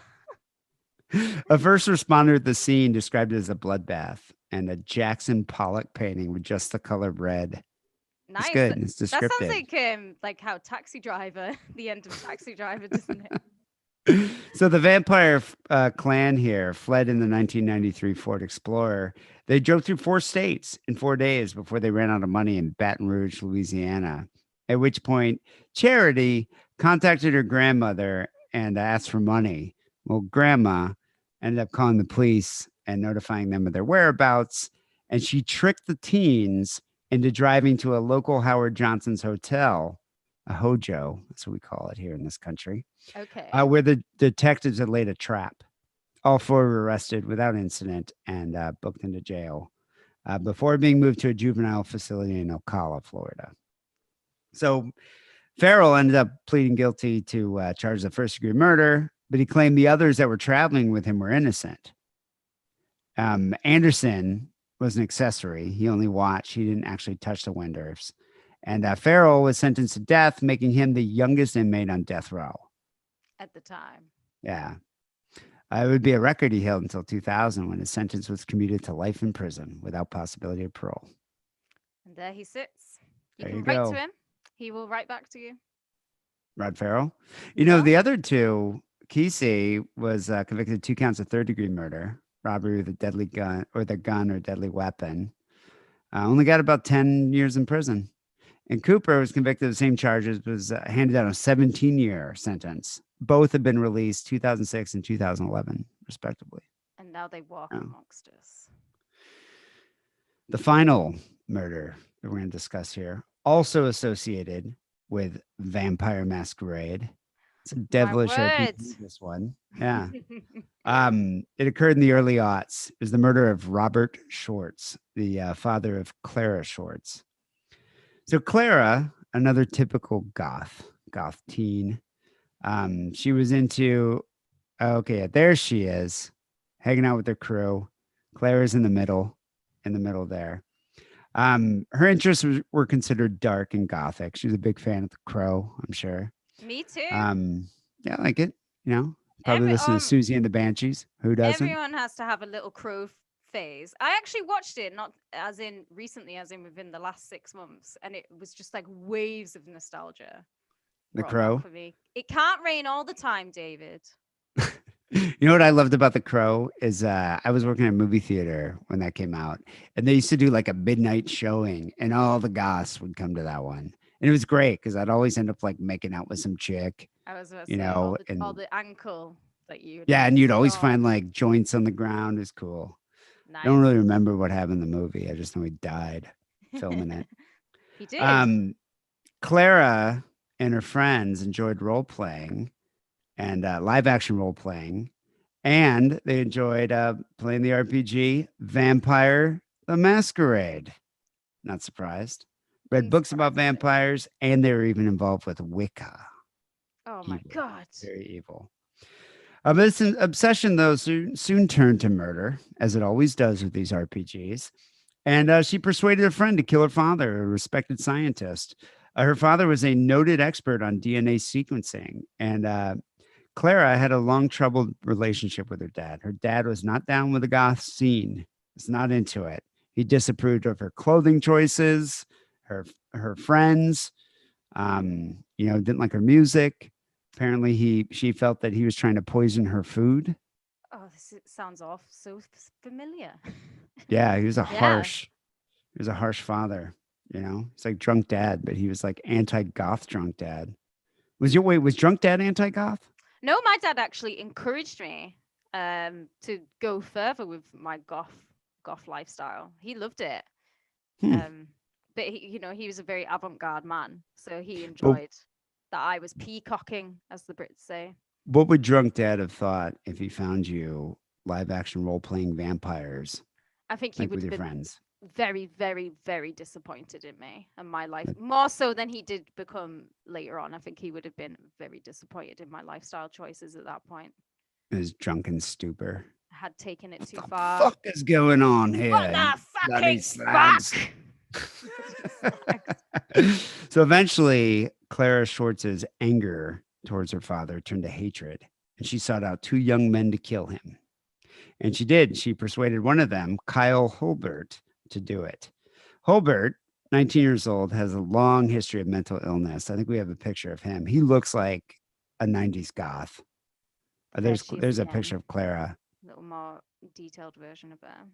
Yeah. Very young, she's still got the puppy fat of a 16-year-old. She kind of looks like she could be in the Manson family, one of the Manson girls in that picture. Yeah, because she's pretty ugly. Here's Kyle. There he is. Yeah. He kind of looks like the classic 90s goth. Oh, completely. Like, if I had gone to school with someone who looked like him, I probably would have fancied him. It's the curtains and just like the silver pendants, for sure. Yeah, and his long history of mental illness and the fact that he hangs out at local Renaissance festivals where she met him. No, that's my pussy is closed for business hearing that. That's another thing that young Shmuley will not be allowed to participate in. No Renaissance festivals either. Sorry, buddy. No, I agree with you completely on this as well. So Clara and Kyle here were drawn together by their shared fascination with witchcraft and the occult. And Holbert fancied himself a warrior, and he dubbed himself Clara's protector. So when she said, "I want you to kill my dad," he's like, "All right, I'm down." So he on a Saturday night here. This happened when? This is in early odds 2003. He and his friends, he had two friends, Michael Foll, 22, and Catherine Inglis, 20, drove to Robert Schwartz's Fieldstone farmhouse. And just as Robert, the DNA scientist here, was sitting down to dinner, Holbert entered the house with a sword that was 27 inches long. Wow. Inglis and Foll waited in the car. And he walked in with a sword and he said, "I know what you're doing to Clara, and it's going to stop right now." And then he stabbed Robert 30 times with this 27-inch blade, killed him. Wouldn't you be so gutted if, like, you prepared your time, made yourself a really nice dinner, and you're getting ready to eat your dinner after a hard day at work, and this little shithead walks in with a knife, and you didn't even get the chance to eat your dinner? You get gutted by a mentalist, literally. I would be bitterly disappointed that I never got my last meal. Yeah. His body was found 2 days later when he didn't show up for work. A neighbor easily identified the murderous trio because their car got stuck in the mud outside of Schwartz's house. Oh my God. Murder. It's big brains time here. So Clara and her three friends were all arrested. And when police went through Clara's room, they found a number of Wiccan objects, including a rabbit skin and a book of runes and the role-playing game Vampire the Masquerade. I was about to say, I have several of those items, but I do not have any role-playing games in my house. Clara and her defense attorney said that she was just venting about her father, just venting teenage frustrations, never seriously planned his murder. She said that Holbert misconstrued her words and acted on his own. Prosecutors said that Clara Schwartz's desire to get rid of her father was very evident before she met Holbert. During the trial, her former boyfriend testified that they engaged in a fantasy role-playing game called Underworld, in which her character, Lord Chaos, was asked his character, or was an assassin that was going to go kill her father. So yeah, Lord no, Chaos she had is a pretty cool plans. name. She had plans. Yeah. After Holbert was arrested and was questioned by police, he told them that he was given permission to perform the murder by otherworldly beings named Saba, Ordog, and Nicodemus. And Whoa. yeah, they commissioned him. They were like, you know what, you can do this murder. It's cool with us. Let's go ahead, go kill the scientist guy. And prosecutors claimed that they felt that the lines between real life and fantasy became blurred for Holbert, which led to murder. To murder. Claire was given 48 years in prison. Holbert's given a life sentence. Foe was sentenced to 18 years, and Inglis was convicted just on misdemeanor charges. She didn't really do anything, you know? No. Yeah. Yeah. She's just a mate. So I think I've made my case here pretty clear, you know? I think you RPGs have. lead to murder, you know? And so, yeah, there he is. Oh, there's the two. There's the two murderous teens committing murder. So after all this negative publicity that was happening, you know, in the 80s to Dungeons and Dragons, TSR ended up removing all references to demons and devils. You know, they changed the game. They started referring to devils and demons as Batezu and Tanari, and they're referred to as fiends. Never dropped the D word anymore. And it was Gary Gygax. Here he is, the creator of Dungeons and Dragons. Those little characters. Yeah, you know, I'm sure he was disappointed about it. At a convention in Milwaukee in 1985, some reporters asked him about Dungeons and Dragons and its association with Satan and murder. And he said, quote, accusing the Dungeons and Dragon games as a reason for teenage suicide is a cross between McCarthyism and the Salem witch hunts. I have not seen one iota of clinical evidence linking role-playing games with teenage suicide. It's only a coincidence because, unfortunately, teenage suicide is an epidemic right now in our country. And unfortunately, what we have here are religious fanatics who object to mentioning of mythical gods or demons and devils in the game. From a game aspect, who else would these good guys fight? I mean, he That is kind of very has a true. point there. He You does know, are have they a going to fight each point. other? So it's like groups like BAD and the NCTV, the National Coalition on Television Violence, you know, we've been demonizing literally Dungeons and Dragons and trying to limit its influence on teenagers. One of the TSR spokesmen said that D&D is being made a scapegoat for rampant teenage suicides. But with the incidence of teenage suicide having tripled in 25 years, it really, you know, at that time wasn't surprising that parents are looking for something to blame. But in general, TSR and Gary Gygax, you know, maintain that it's no more responsible to assume that youths will kill themselves after playing Dungeons and Dragons than to think that children will bake themselves in ovens after reading Hansel and Gretel. I gotta say they have a Good point quote. there. They do Gotta say they have a have a point. They're still, yeah.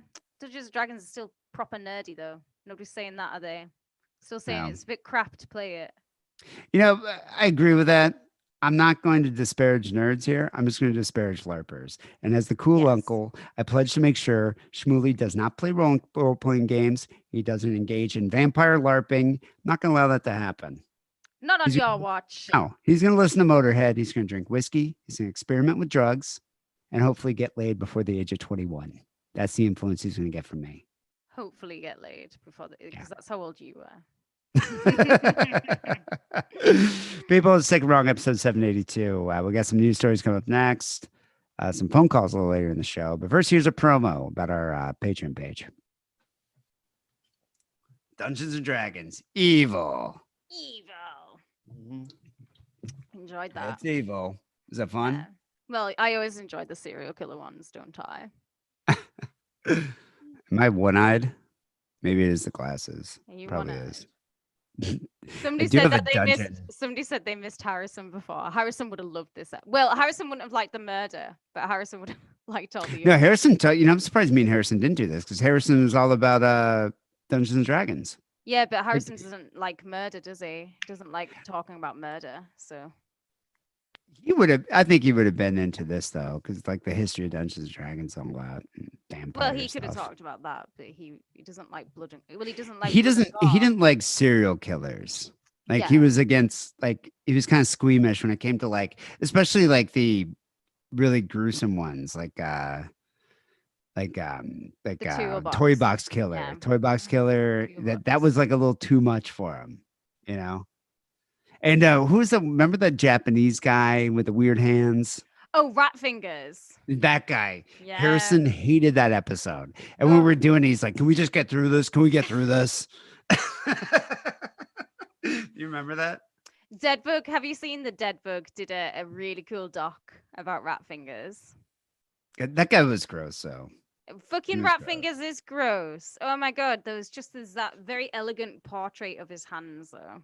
I'll when I'm on my deathbed and all the images, all the scenes are floating across my mind. Achtung. Rat fingers will cross through my mind. I didn't get it. What was the deal with his fingers? They're just really long He and he like had a wispy. disorder. Yeah, it's an Oh, actual disorder that you can get, that you can have. I can't remember the name of it, not right now. I think Harrison played Feathers and Dragons. That was his name. Actually, no, it probably would be Dungeons and Feathers. Dungeons and Feathers. Oh yeah, because they don't have demons in it anymore. So it's Yeah, Dungeons and Feathers. DNF, And he always wanted a sex dungeon. So advanced DNF, an advanced DNF. That's his finisher move as well. advanced DNF. Yeah. I love the name Gary Gygax. Gygax is a cool last name. It's not one you hear often. Gygax. Gygax. Gygax. I can't do a Harrison voiceover. Yeah, should we get together and do a whole Dungeons and Dragons game? No, I'll lose all respect for you if you stop playing Dungeons I'd- and Dragons. Yeah, there's no way. Yeah. I just don't get it. And it really like I don't get you it know, either. well here in LA, I don't know how it is in England, but in LA it became very hip. Like I knew this one girl, she was a porn star. She was a stripper that I worked with at the Hustler Club and at Centerfolds named Satine Phoenix. You ever heard of her? No. She became a porn star and then she moved to LA and then kind of got out of porn and sort of tried to erase that whole period of her life. As they And do. then she's like a dungeon master of Okay. her this program. And it's all like porn star, not even porn stars. It's all like hot nerd chicks and a couple somewhat Z-list actors like Seth Green and Okay. Manganiello. You know that one guy, Manganiello? Might know him to see him. Yeah, you know if you saw him. They all get together. It's like this vidcast, and she makes a fucking shitload of money on this Well, good for her. playing Dungeons and Dragons. And so it became this like hip thing, and it just pissed me off. Yeah, I don't get it personally. It's just not something I would ever have done. I don't get it. For I don't fun. know. You know, if you like it, that's fine. I'm just gonna make sure fucking Spoolie is not playing Dungeons and Dragons. Yeah, and he's not going to like fucking Ren Fair or anything like that. He's not being a dafty and doing shit like that. Fucking LARPing. run fairs. LARPing. A lot of Like, hot chicks go to run fairs. why? I don't know. In LA, I had to go with my ex, and she was super into it. And I was like, I think I talked about this on the show. I was like, I'm not gonna dress up. This is fucking retarded. I was just Yeah. wearing what I normally wear, like a black cowboy shirt, black jeans. Oh, And I it's was just fucking gonna- hot as shit out there I was too. gonna say, Because because Ren Fair is not a thing over here. It does not exist. We do not have anything like that. It's well, probably because just your life is Ren Fair. well, yeah. I can walk. I live literally. There's a castle 20 minutes away from where I live. If I want to go and like Ren Fair it up, I can just like walk around this castle. The So- only redeeming thing, if there is one about Ren Fair, is there's a ton of booze. I was about to say, what's the Yeah. food and drink situation like? Well, everyone's eating like beef on the stick. Ew. There's like a ton of booze. But anyway, I remember like so my ex, who was a cosplayer, was like super into it. And so she would get this really elaborate fucking costume and all that. And we'd go with like her friends. There are all these like hot girls wearing their like Renaissance things. And I would drive, so I couldn't even drink. So I couldn't even engage in the only redeeming thing about yeah, the fucking that Ren Fair. sucks. Oh yeah, no, it fucking sucked. One It of them sucked. should have driven, so you could have just got Well, no, they wanted. drug. I was being a designated driver just to be cool about it. But I just remember walking around, and I was just like, God, there's so many hot girls here. What the fuck is going on? Like, why? And they joust. They Oh fucking my god, like, no! yeah, and they eat beef on a stick. Ugh, this sounds It like was. the worst day out I could ever have, being I forced swear to to drive. God, it must have been. Well, I think it was. Yeah, it's definitely the Harrison years. It wasn't Wackley because it was down here. But I told a story about I went the time I went to the Ren Fair. She was eating like turkey on a stick or something, or on a bone Like a or whatever, drumstick, a yeah, turkey drumstick, yeah. drumstick. And I was just kind of sitting there, roasting in the sun. And so they were like, there was a group of bros that were at the Ren Fair, and there's just like these bros that were sitting there, In their and like, tights. yeah, and like Yeah. there's characters that walk around. So there's like characters that are in character, like they're dressed as knights or they're Oh dressed as no. like jesters and stuff. And if you're not, it's weird. Like they kind of do two things. Like if you're not in character, like if you're not in costume, they'll either pretend you don't exist or they'll come over and be like, "What are you?" Like they'll act kind of weird. Oh, But fuck most off. often they just sort of like kind of act like you don't exist. And so anyway, there's this guy that was like a rooster jester. Like he kind of looked like a rooster and he was like sort of a jester. And these bros were just fucking with this dude, like throwing like cups at him, throwing like one guy threw his like fucking turkey drumstick at the guy. And so then I remember sitting there being like, wow, this actually might get interesting. Yeah, there's a fight. It's gonna be a Yeah, it was fight kind at of the Ren funny. Fair. Well, this dude was the rooster guy was definitely a gay dude. I mean, he Mhm. just seemed pretty gay, like super like he's pretty muscular, but like not a very like big guy. Yeah. Um, but he was with like a couple other guys. There was a guy that was like a fish jester and another guy that was like some other kind of bird, I forget. And they're all kind of hanging out in their costumes and they're like these really tight costumes. And these bros, so there's one bro threw something at the guy, and then the rooster went over to him and like made this like weird like rooster noise in his face. And then the guy like and his friend started laughing, and the guy got up and pushed him, and that rooster beat the fuck out of this bro. It was amazing. And his friends like were trying to pull him off, and this rooster just kept nailing him. It was great. That's like Rooster beat the fuck out of the bro. the whitest people Twitter you could ever see. Yeah, it was Ren like Fair breakout fight. Yeah. yeah, it was like a That would have world gone star hip viral hop with just all white nowadays. guys. Yeah, that would just be the whitest thing. That's like the whitest thing I've ever heard. Oh, Better it than was amazing. It was yeah. amazing. I And really I will enjoyed never it. go to a Ren Fair. Fuck that. I've only been to Where? one. I don't even understand why that's a thing here. I don't get it. But there were a lot of hot girls there. I gotta say that. A lot of booze. I got pissed. I'll be back. Yeah, for some reason. What's the Ren? Americans do have history. They have a history of shooting their presidents in the head. Once, twice. Oh, kill Jester. Lemmy. Kill Jester.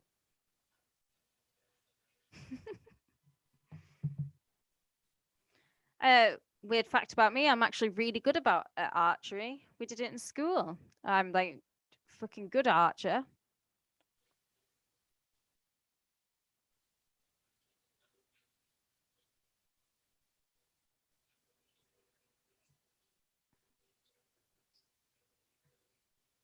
Dressed up like a ghoul. Let's all listen to Deepest. He's being respectable. Maybe he's sitting down. Maybe he's sitting down to pee. The patron story was about a guy who got his cock cut off, and he has to now sit down to pee. It's not D. D didn't get his cock cut off that we know about.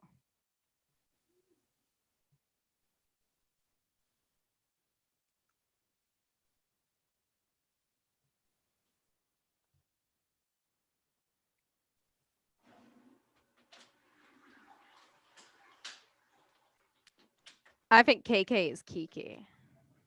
I hope it's Kiki. Kiki's one of my favorites.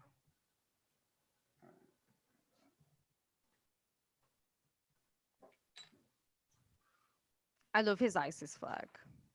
The other one, the eyes, because the They Live one, it looks like the eyes are assholes. I like fixate on it.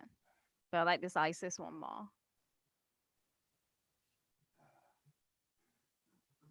The javelin. Fucking, I'm so glad I'm not in school anymore. You cannot fucking pay me to go back to school. He didn't wash his hands because he sat down to pee. He wasn't as loud this time.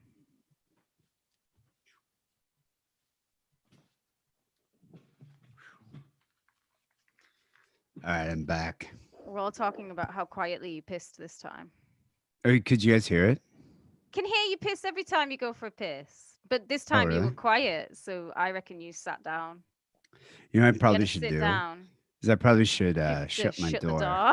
Yeah. I probably should shut my door. Right. When you live alone, though, I never shut my bathroom door, like ever. What about when you shit? Why do I need to shut? I live alone. I guess. What do you? So you live alone, but you shut your bathroom door out of politeness to who? To my cat. He doesn't want to You- watch me shit. Well, he probably would just come in and stare at you, wouldn't he? You know what he did the other day? I was taking a shit and he like got into my shorts and underwear and was just sitting there like as if it That's was a a Reddit. hammock. That's a Reddit thing. It's like cats in pants. It's a Reddit. Did they group. do that? I was Yeah, just it's like, what are a you thing. doing? Yeah. My Totally- cat doesn't. Chi-Chi Totally doesn't do that. disrupted the peace, the zen shit that I had going. Jonathan Evans, I'm not allowed to go back to school. I'm just gonna go and get a whiskey. Whiskey! Whiskey time. Whiskey! Do you guys ever watch Snuffbox? You seen it?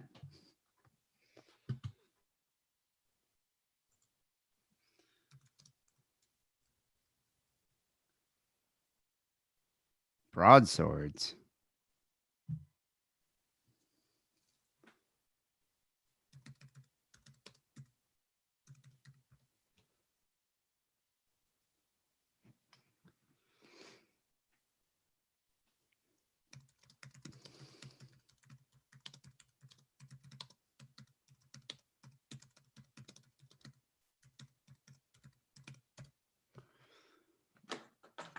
I find that really weird that they don't have Ren fairs in England. Snuffbox is my favorite, Jonathan Evans. That's a fucking good show. Whiskey. I really do like that one. Yeah. Kate's drinking whiskey at 11 a.m. It's England. That's what happens there, you know? That's what happens. Do you guys know that? Disgusting. You sound Indian, D. Disgusting. Sound fucking Indian. Like Disgusting. disgusting. Indian. I can't do Scottish. Well, you sound Indian when you're doing it, which is hilarious. Oh, the Hangman sketch is so great. Oh god. Disgusting. All right, We're we're talking gonna about get lemon, going. Yeah. No, I was talking about Snuffbox. I love that show. Oh, Snuffbox, yeah. All right. Check. You ready? We both are big fans of What We Do in the Shadows, Gina. Oh, love that show too. Yeah. All right, you ready? I am ready. So, first news story we have here has to do with a dictator dad. Emphasis on dick. I liked the way you spaced that out then. Yep, that was intentional. Dictator dad only let family bathe twice a week and made them sit in the dark. Yeah, this guy's an I asshole. sit in the dark. Do you know what? I'm actually much more comfortable with just having like one lamp on. Have the atmosphere. Gotta have the Yeah, but- atmosphere. He's talking no Nightlight. lamps, No lamps at all, not even some mood lighting. saving the money on electricity. I do walk around the house in complete darkness. I like it. Let there be dark. Are you LARPing as a vampire when you do that? I just am a vampire. A dad of 3 terrorized his own family by forcing them to only bathe twice a week and sit in the dark while watching TV programs that he approved.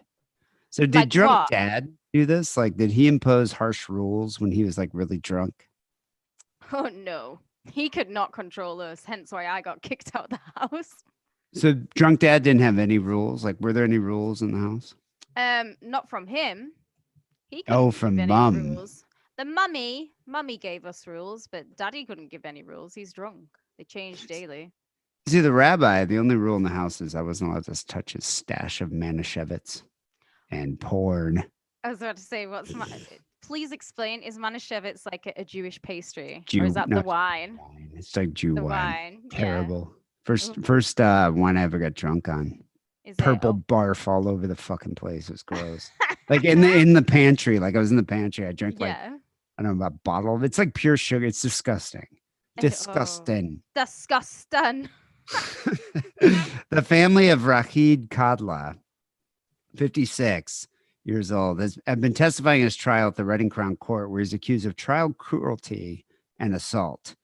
A jury heard the rules that Kadla is said to have imposed on his loved ones. Oh, you got a picture of him here? There he is with the whole The family. whole So family. Kadla's there on the left, and there's the whole abused family. He imposed these rules on his loved ones, including only allowing them to watch programs that he had picked out and refusing them to even watch adverts for fear of indoctrination. Well, adverts are annoying, so he's kind of doing them a favor there. I would like Yeah, to but know what do they do? shows he's picking out for them. What do they do? Does he make them all close their eyes He would when the probably adverts comes on? fast forward through them. If he had like Sky Plus or something, he can just fast forward through them. I guess. The family claimed their money-saving father, very miserly, only allowed the hot water to be on for an hour on a Tuesday and a Sunday, and they were Okay. all forced to share their bath water.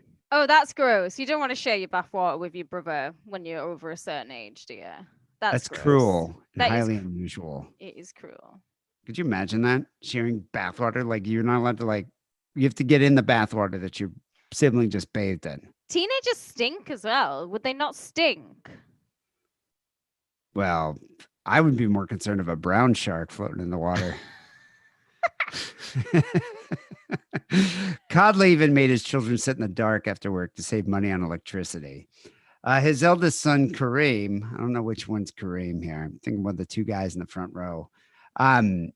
He's 27 years old. He moved out of the family home in Windsor, Berkshire. Where's Berkshire? Berkshire is down south, and it is what it says. It's full of Berks. That's who lives in Berkshire. It's a city of Berks. He moved out of the family home in Windsor, Berkshire in 2011. He said it was like a living hell, living under a dictatorship. My father was the dictator, and if you disobey, there would be severe consequences. It sounds like it. Every aspect of our life was controlled, where we studied, what we ate, what we watched on television. My father would circle what we'd watch on the TV guide. The only show they're allowed to watch, Brooklyn Nine-Nine. That's it. That's the only show they could watch. His father maintained Andy Samberg is a genius, so they could only watch Brooklyn Nine-Nine. You are a filthy, only watching twice a week liar. Brooklyn Nine-Nine. It's the only show you'll watch in my home. That's So it's good. like, but Dad, come on. I want to watch Modern Family. No, Brooklyn Nine-Nine. Dad, can we watch the Goldbergs? No. No. Kareem here left home to study at the University of Bournemouth. What's it, Bournemouth? Bournemouth, as in. And he only visited infrequently until 2016 when he cut himself off from the family entirely. Don't blame him. I would never go back home. I would never go back as well. I mean, it sounds like Dad is just a bit too we all like to save money. I do. I like a bargain and a deal, but yeah, Daddy's going too harsh on his own letting you wash twice a week. And it's also do you think they had a system where it's so on the Tuesday, the firstborn goes in first, but then on the Sunday, the lastborn can go in first, just to make it a bit more equal? Because I bet you the father let the boys go first. He seems like that type, I wonder. Yeah, I bet the father went first, and then from there it'd be the pecking order down. I'd help my sibs escape. I'd help all my siblings escape. Yeah, and it's kind of like being in war. I'd report his ass to CPS. You guys have CPS over there? Child Protective Services? Yeah, we have social services, and we have Childline is free to ring. Why did none of them ring Childline? I don't know. I'd ring Childline. So Kareem here was forced to hide the fact that he had started his own family. So he'd moved out, cut off all communication with his blood relatives, and he was hiding the fact that he started his own family because he feared what his dad would do to his new baby girl. Oh, okay. You know, you will watch Brooklyn Nine-Nine from the age of 2 and only Brooklyn Nine-Nine. Brooklyn That's- Nine-Nine. Eddie Sandberg, genius. You ever It watch is that not show? torture. It is not. It is great show. You ever watch that show? I have unfortunately seen Brooklyn. I've never actually even seen it. I've seen like 2 episodes. The court previously heard how Kadla was a fitness fanatic, and he had made his daughter, Amira, sign a lifelong contract promising she would never get fat, and he weighed her almost daily. Oh my word. That's a very controlling father. You know, though, I was reading about this and I was thinking, I might suggest this to my sister with Shmuley because Jer is rather pear shaped. I don't know if you've ever seen, he's got like a pear shape to him. Yes, he's chubby, And- is he? So I think my sister might need to make a contract like this with Shmuels. Yes, promising that Schmuels will never get fat because it's the worst thing that could happen to him. The after worst thing ever. role-playing. Yeah. After role playing. Yeah, RPGs are worse, but they kind of go hand in hand. I don't know. Yeah. Despite being unemployed for more than 20 years, What the Codler fuck, took Dad? family finances.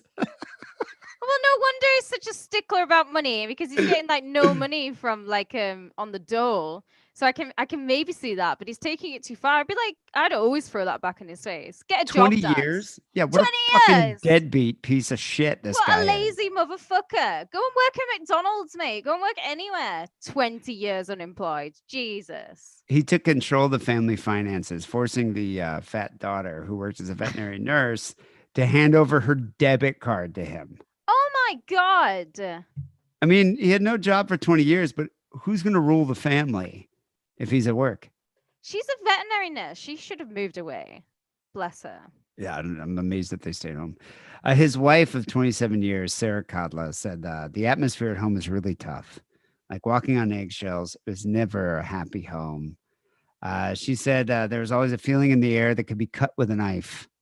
It's probably a fart. It was Rashid's attitude and aggression. 1 minute he was nice, and at the flick of a light, he became a horrible person. And he set the rules in the house. There are an awful lot of rules. There came a time when the mother had to have an operation.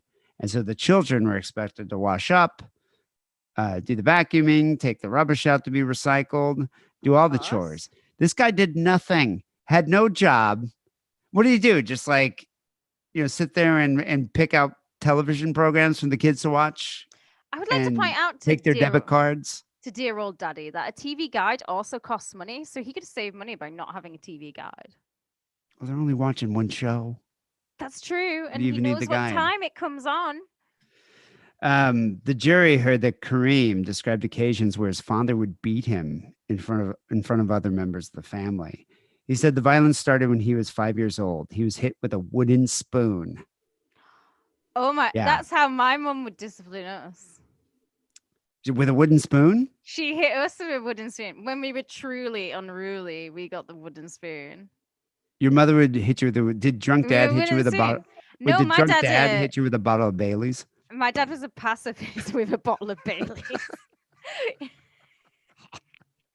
My dad was a real alcoholic, D. He was not a Bailey's alcoholic. Bailey's. My dad Yeah. drank whiskey and wine. You ever drink Bailey's from a shoe? No, but I could start that tradition if you would like. So wait, a wooden spoon, that's a thing? Like that's a thing in India? Spare the spoon, spoil the child? Yeah, only a few times. Because you may not know this about me, D, but I am a good girl. I only got the wooden spoon a few times, but I For did, whoring? I did it for being a northern slag. Oh. So wait, your mother's Indian, right? My mother is half Indian. Oh, half Indian. That's probably Yes. where she got the spoon tradition. It probably is. Yeah, it probably did come from India. They must be. Yeah, I finding work some with an over Indian there. guy. I'm gonna ask him if he has a wooden spoon. I'm gonna Maybe ask that's his that. favorite form of discipline in the household. the wooden spoon.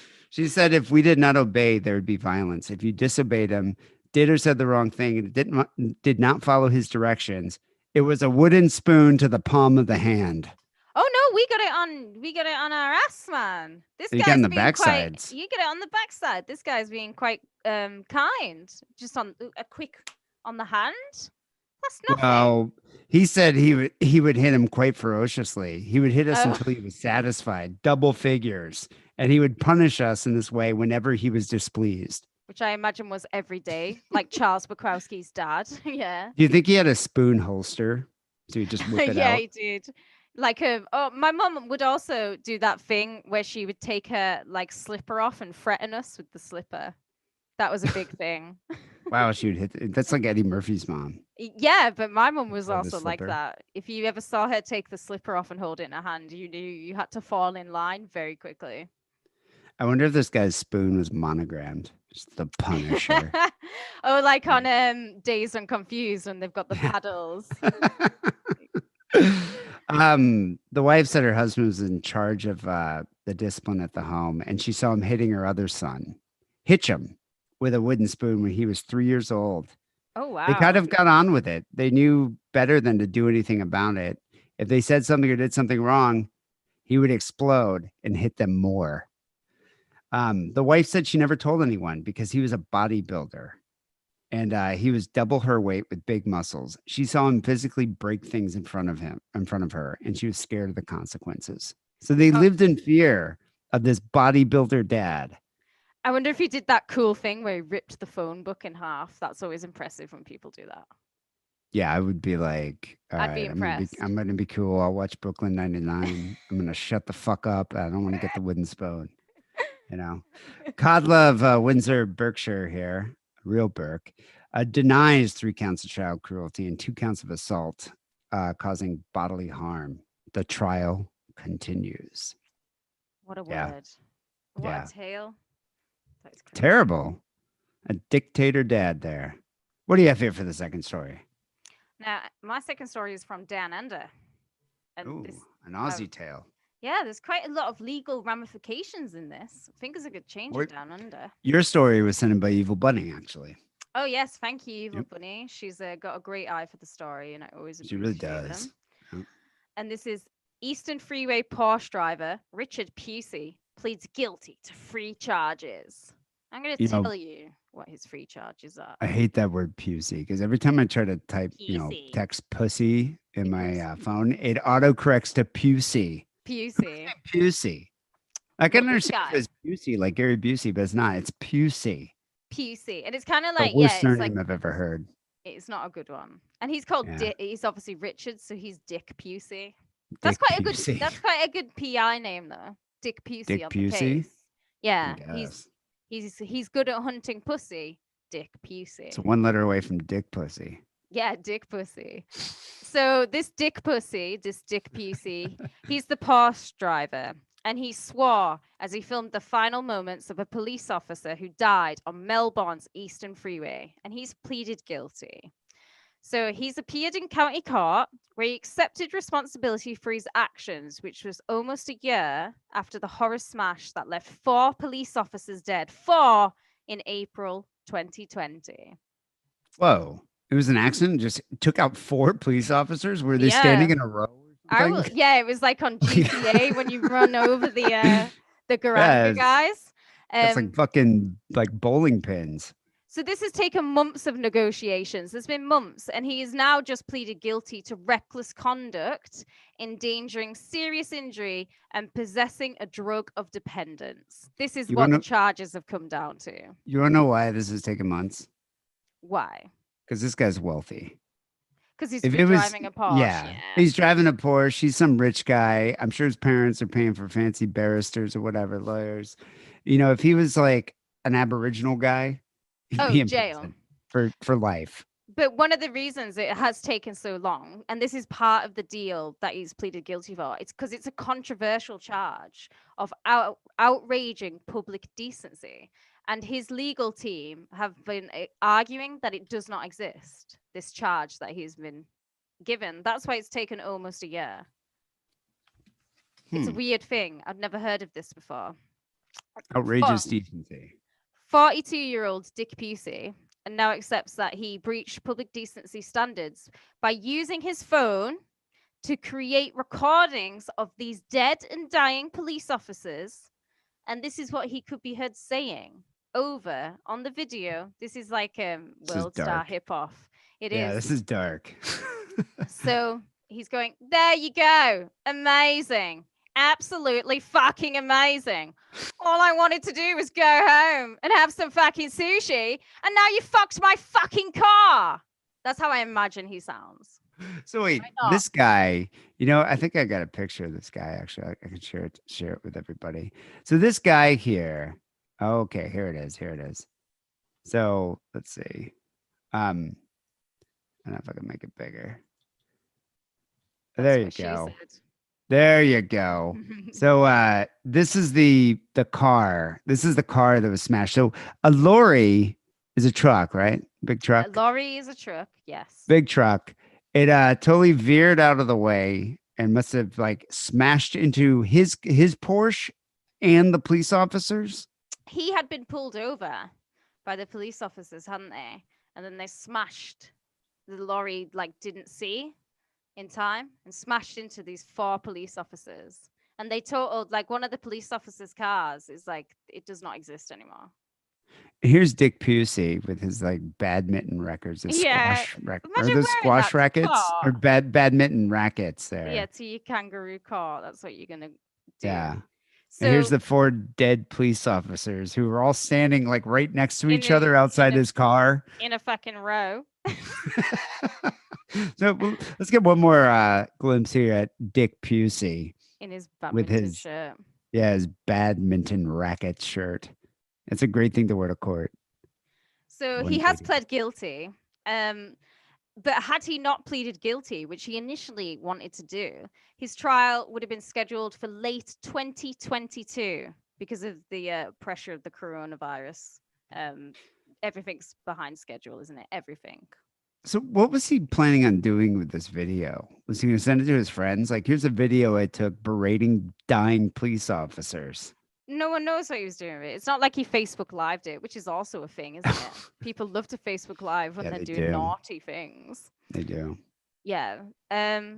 So he said, like, because of all this, like, crazy legal stuff that's going on, his defense barrister said, I know there are different views of the legal and factual validity of that charge of outraging public decency. But on one view of the world, there is a dubious legal, factual validity of that charge. This is all like where you're like, what do you mean, sir? It's legally. Yeah. Yeah. Like, what is he even talking about? Yeah. What's he mean, mate? So he's basically pled guilty because he doesn't want to sit in jail any longer. That's it now. He just wants to get it over and done with. Yeah, but is he going to get a fine or is he going to actually get some jail time out of this?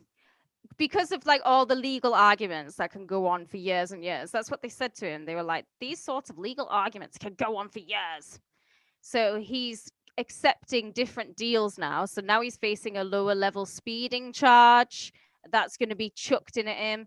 He's pled guilty to the charge of outraging public decency, and they're gonna try him at the end of this month because it's all been rushed through. Was he drunk on Foster's or something? Is that why he was driving erratically in his Porsche? He had MDMA. Ooh, sushi and MDMA, hell of a night. Sushi. I just want to get home and eat my fucking sushi, you fucking cunts. Pop my molly. Pop my molly. So it's weird. It is weird how they're going about this, because they're saying that the idea of him filming this video is outraging public decency. That's where it's all coming down to. Well, it is. Because I mean, why would he? It's not why like would he killed them, is it? Yeah, but he's reveling in their death. He was, yeah. So it's very strange to me. I like this story. I think it's a violation of public decency. It's like any decent person would have called 911 with that phone rather than videotaping and taunting these dying humans. What type of, you know what, sushi is really nice, but you can't get good sushi in the UK. So I wonder what type of sushi he had. And he was very excited to eat. I just wanted my fucking sushi, right? You think he was just like, wanted it. You think he was eating his spicy tuna rolls while he was like, standing over the dying police officers? I just want to eat my fucking sushi. Is that Just your pieces of Australian it dripping accent? off on these guys. Yeah, it's Right, it's okay. my only foreign accent I can do. Except I for would have Indian. if it had been me, I'd have been like, I would have been more. I just wanted some fucking Castlemaine. That's all I fucking wanted. It's all I do want. I just want some Castlemaine 4X. It's been I don't even know what years. that is. What is that? Like It's the beer? first beer I ever got drunk on, and it used to be they stopped making it in Britain like years ago, and I've ever since they took it It's an away from me. Aussie It's beer. all I wanted. It's an Aussie beer, Castlemaine 4X. It's an iconic Australian How beer, does and it how does it compare to Foster's? Foster's is disgusting. We all know this. Disgusting. Disgusting. Castlemaine 4X. I want to. So this guy here, is he still on Easy. trial? Nothing's really happened? At the end of the PNC? month, he's going to have a charge. But it is strange because he's not murdered anyone. All he did was film a video and get caught speeding with some MDMA. But yet he's been in jail since then. I think he should be charged for being a fucking cunt because For the being a guy's a fucking dick. cunt, mate. He's a Yeah. fucking piece of human fucking. So did the police officers die or were they just injured? All 4 of them died. Oh, all 4 of them died. Yes. Okay, there's a couple things here with this story. First of all, this guy's a dick because he was like, obviously taking a lot of pleasure in these dying police officers before him and videotaping him. But the second thing is why I think Australian people, when they pull someone over, should go to both sides of the vehicle. Like, why is everybody on one side of the vehicle, especially when you're pulling someone Chatting. over on a freeway? Why is there 4 of them there? Yeah, why is there 4? Do Australian police officers drive 4 at a time in a car? Maybe. Where do they put the perps? The perps. In the boot? In the boot with some wallabies, and there's a little koala there, and maybe there's a kangaroo, and so there's a huntsman. The huntsman spider drives the car. The story makes no sense. Just like Anyway, Australia. I hope this guy goes to like, I don't know, gets like gulag in the outback or something. Yes, that's what I hope too. People send your story, SignalPodcast@gmail.com. We have some phone calls coming up next, 323-522-4032. But first, here's a word from Adam and Eve. All right. Yeah, I miss Castlemaine 4X. I have some like Castlemaine 4X merch in my house. Dotted around. Castlemaine 4X. The adverts are amazing. How do you spell that? Like Castle? Castle M-A-N-E? like Maine as in the state. M-A-I-N-E. Oh, And then state four Maine. X's. Quadruple X. Yeah, you just call it 4X. But the adverts are amazing. I just want to test this to make sure you can hear it. All right, mate. Bloody love those Aussies. Can you hear this? Your problem couldn't be Any clearer. All right, let me get No beer. one pays attention to you. Are you getting a beer? It's not like you drink real beer. You drink pussy's beer. Dick pussy beer. Hey! Cork hats. No one pays attention to you.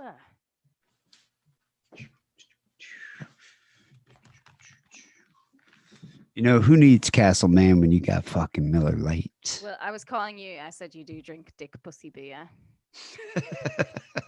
This stuff is dick pussy. Dick What is pussy that? beer. What's that meme? Is it dick butt or something? You know what I'm talking about? No, I don't know what. It's like a butt with like a dick in between the ass cheeks. Dick butt. It's like a meme. Is this not just your Pornhub?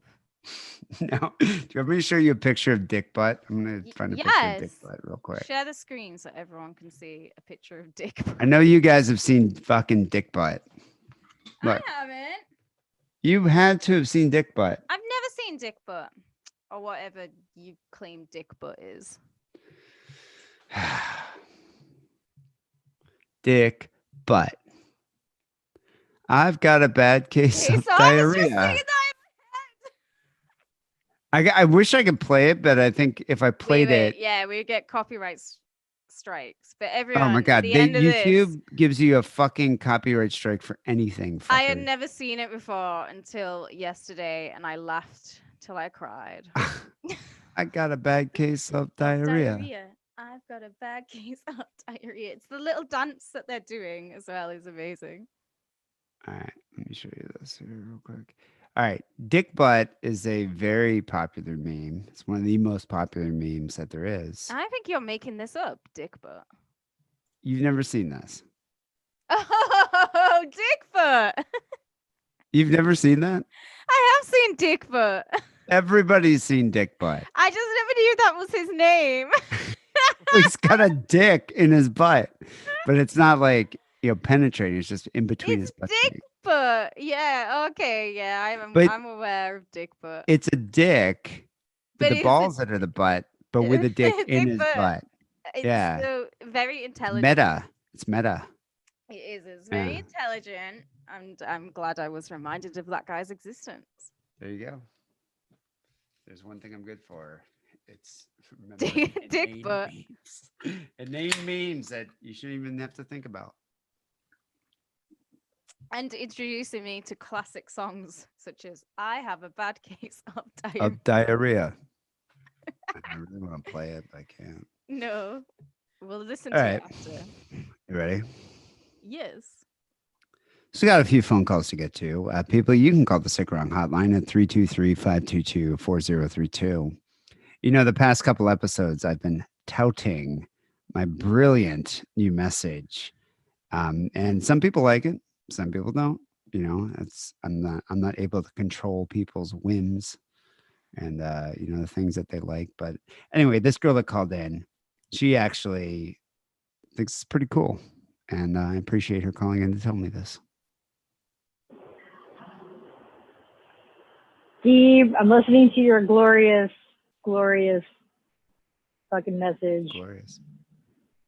Slightly disappointed that you did not say keep the anti-Semitism to maximum. But it is a good jingle. It's good to not hear Ooh. Harrison's voice. Kate, we love you. Kate is great. Bye. That's harsh. Actually, I like her. I like her I know, moxie. That's a Bring her Moxie. Thank back. you for my glorious message. Yeah. Actually, I liked Harrison's voice. Harrison had a great radio voice. He has. He's got that kind of like transatlantic thing going on. Definitely, like he could be a. No, he grew up in the East detective. Coast, so I think, Yeah. yeah. He could be Yeah, a you know detective what. in the 1950s in like a Raymond Chandler novel. I was trying to get the Crypt Keeper to record the Sick or Wrong hotline message, but it costs a lot of money to get the Crypt Keeper to record the Sick or Wrong hotline message. Way more money than I was willing to part with. I was actually quite surprised. I was like, it's like a fucking 15-second message, 20-second message. And he You're wouldn't talking do it. hundreds of dollars for the Oh, guy wow. that goes as a Crypt Keeper. What a Yeah. greedy fucking cunt of a crypt keeper. I need someone who can do the Crypt Keeper's voice. People, hint, hint. Yes. People who are Give me good a at call. voices. Yeah, send me an email, sigrunpodcast@gmail.com. Thank you, listener. You made my day. And mine. Yeah. The next call we have here, I like this guy. This guy's great. Remember the guy that called in about the girl who was showing her butthole on Tinder pics to him? Oh yeah, yeah. I And we remember. were saying you're being catfished by a dude for sure. Totally. Is he Um, bringing back with an update? Here's an update. Amazing. Hey, this is the guy who called his girlfriend a cunt. You guys were Yeah, he did that too. So he's that guy, but he's also the guy who gets butthole pics. talking shit about my Tinder match, the Butthole Pictures girl, saying she's a catfish. Well, guess what? Butthole Pictures girl is real, and I went on a date with her. She Whoa. was down to go to my house for like the first date, but I decided to be classy and take her out to dinner. Is she a northern slag? She sounds exactly like a northern slag. She is hungry for loving and it's feeding time. But don't English people think like all American girls are really easy? I thought it was the other way around because American girls want to be taken on dates, whereas we meet in the pub and we shag you that night, and then we're in a relationship for 6 years together. That's how. Is that how it works in the UK? That's Or is it exactly just how. the north of that's how it works in the That's north? how every single relationship I've ever had has been. We meet in the pub, we shag, and then we're together. I've never gone on a date and it's ever built from there. This is probably why like a lot of my relationships didn't last. Yeah. This is why you have such healthy relationships. Yeah, why I've never been married. It went nice. Halfway through, she went to the restroom and came back. And then I got a text on my phone, and she goes, "Oh, you should look at that." And So I it's did, and it pictureable. was a picture she had just taken of her with her skirt hiked up, no panties on, and my name written in red lipstick above her vagina. God, that's got to be one of the most romantic things I've ever heard a girl doing for a man. That is very romantic. This girl needs taken to Pound Town. She's putting all the signals out that she wants a one-way ticket to Pound Town. The only time that's ever happened to me, a girl wrote in like a black Sharpie, just filthy Jew right next to her asshole. And I was just like, I'll still wink to that. Yeah, of course. Yeah, why not? Yeah, yeah. I mean it's your brand. You know, maybe it's slightly offensive, but that's cool. Yeah. But yeah, that's interesting. So she goes to the bathroom and she writes that like his name right next to her pussy. And then is this like a courting ritual or something? I Like, don't is know she why wooing he him? why I don't he get has even this. spent money on taking this girl to dinner. I personally would have saved the money and just been like, yeah, come over to mine. Some fucking White Castles and be like, come on over. Yeah, this girl You this know? girl wants fed, but she wants fed with cock. She doesn't want fed anything else. She wants the tube steak. The tube stick. So I kind of got the hint and took her back to my house right away. We walked This guy can read between the lines. He's got exceptional deductive reasoning skills, you know? inside and we had our first kiss ever. Oh, it's so cute, so romantic. And then about 4.5 minutes later, I was eating her ass. So yeah, that's kind of a world record for me. Time from first kiss with a girl ever to eating her butt. 4.5 minutes. Not bad, huh? What's your guys' best score at that game? Wow. Well, I can tell you one thing. I never eat a girl's asshole out on the first time we have sex. That's not going to happen the first time. No, I always think the first time you have sex with someone is always like kind of pretty fucking awkward. Like you need to build up to that Well, those type of things. I also need to do some inspection. True. Like I need to go down there. I need to like, you know, I'll eat her out, but I'll go down there and I'm inspecting things. I'm inspecting the scent. You know, I'm going to smell. I'm looking visually at the labia. I'm looking if there's any like red bumps or lesions. You're like a you cunt know. hound. You're checking it out. You're giving it the detective's once over, which is I'm like a very surveyor. very you know? wise thing to do. You know, and I'm looking to see if there's any like, you know, skid marks or anything on their underwear. I'm looking to see if there's any, you know, residue around the, you know, the sphincter. I'm looking to see before I stick my tongue, just like, wow, I'm going to stick my tongue right in your asshole the first time. I got to go down there. Got to make sure it's like, you know, it's Of all clean. course. How and, many tongues tastes do you good. think had been in her asshole that week? Because my guess is a lot, and not I'm just thinking at least 11. at least 11. She Yeah. is up for it, man. This one goes to 11. This one, yeah. 11 tongues in her asshole. No girl is going to be that willing to show her asshole and have her asshole eaten, I'm thinking. But you know what? I don't think this girl's wife material, and I don't think Tinder butthole guy's looking for that. No, I think they're just both looking for an asshole and a tongue to meet. Just You know, for that's that the brief thing. moment. You know, I'm like, you know, veering towards middle age. But that's one thing I've noticed, an observation I've had amongst the youth. They are so into ass eating. Like that's a Yeah, thing. it's their thing, isn't it? They love it. Well, I mean, you're a bit younger than me. You're a millennial. Are you really into ass eating, Kate Rambo? Yeah, I don't mind a little asshole tickling, but it's not like the end all and be all. No, but I mean, Gotta do you lick. do that to the guy? Oh, I have done in the past, but no, it's not for me. Like, Yeah, I some would boys be are into it, but self-conscious. like, yeah, that's I the do thing, just that's I what- get grossed out because I Well, start. you see, thinking like on about it. Pornhub, there's all these videos. She's got like his dick like up pulled up and his balls pulled up, and she's just like going to town looking at his asshole. And I don't know. I mean, I'm just like, my word, I've never seen anything like this before. I would It jump should in be into that men lick the woman's asshole because men are vile creatures and men will do things like that. But women, I they're fully agree with that, classy. and I do that, but not on the Yes. first date. Not on the first date, but women are classy creatures and we should not be licking men's assholes. They should Would be you be licking ours. shocked if a guy was just like cleaning out your rectum, like, the first date? Would you say Yeah, something or would I've- you just go with it? Well, obviously, I have an impeccable asshole at all times, so I wouldn't be worried about hygiene or anything like that. But I would just be a bit like, well, this is awkward because the first time you have sex with anyone is always fucking awkward. And he's just making it Always more awkward by tonguing Yeah. your butthole. I know it is always Yeah. a bit. There's always a bit of awkwardness, but by the third time you're having sex that night, then you're like you're fucking into it. Oh yeah, I'm Yeah. tossing salad. Well, Yeah. Mazel Tov on your record there, man. That's impressive. Yes. It Well is done. impressive. I would like him to ring back to tell us if he's still licking her asshole now. As he listens to this, are you licking her asshole? I want to know if he got any cold sores a couple days later. Oh, let us that's know. gross. Yeah, See, let us men know. are vile creatures. Here's a guy who would not lick a girl's asshole on the first date. There's no way. There's no way this is going to happen on the first date with this guy. Hello. This is Oh. Jim. I figured I'd make a little, I guess, belated New Year's update, seeing as it like a week or so past it.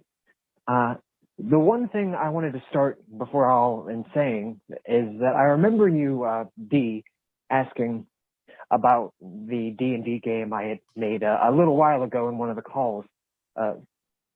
FM's in the Dungeons and Dragons group. Yeah, I You think know? I can see him playing Dungeons and Dragons and enjoying it.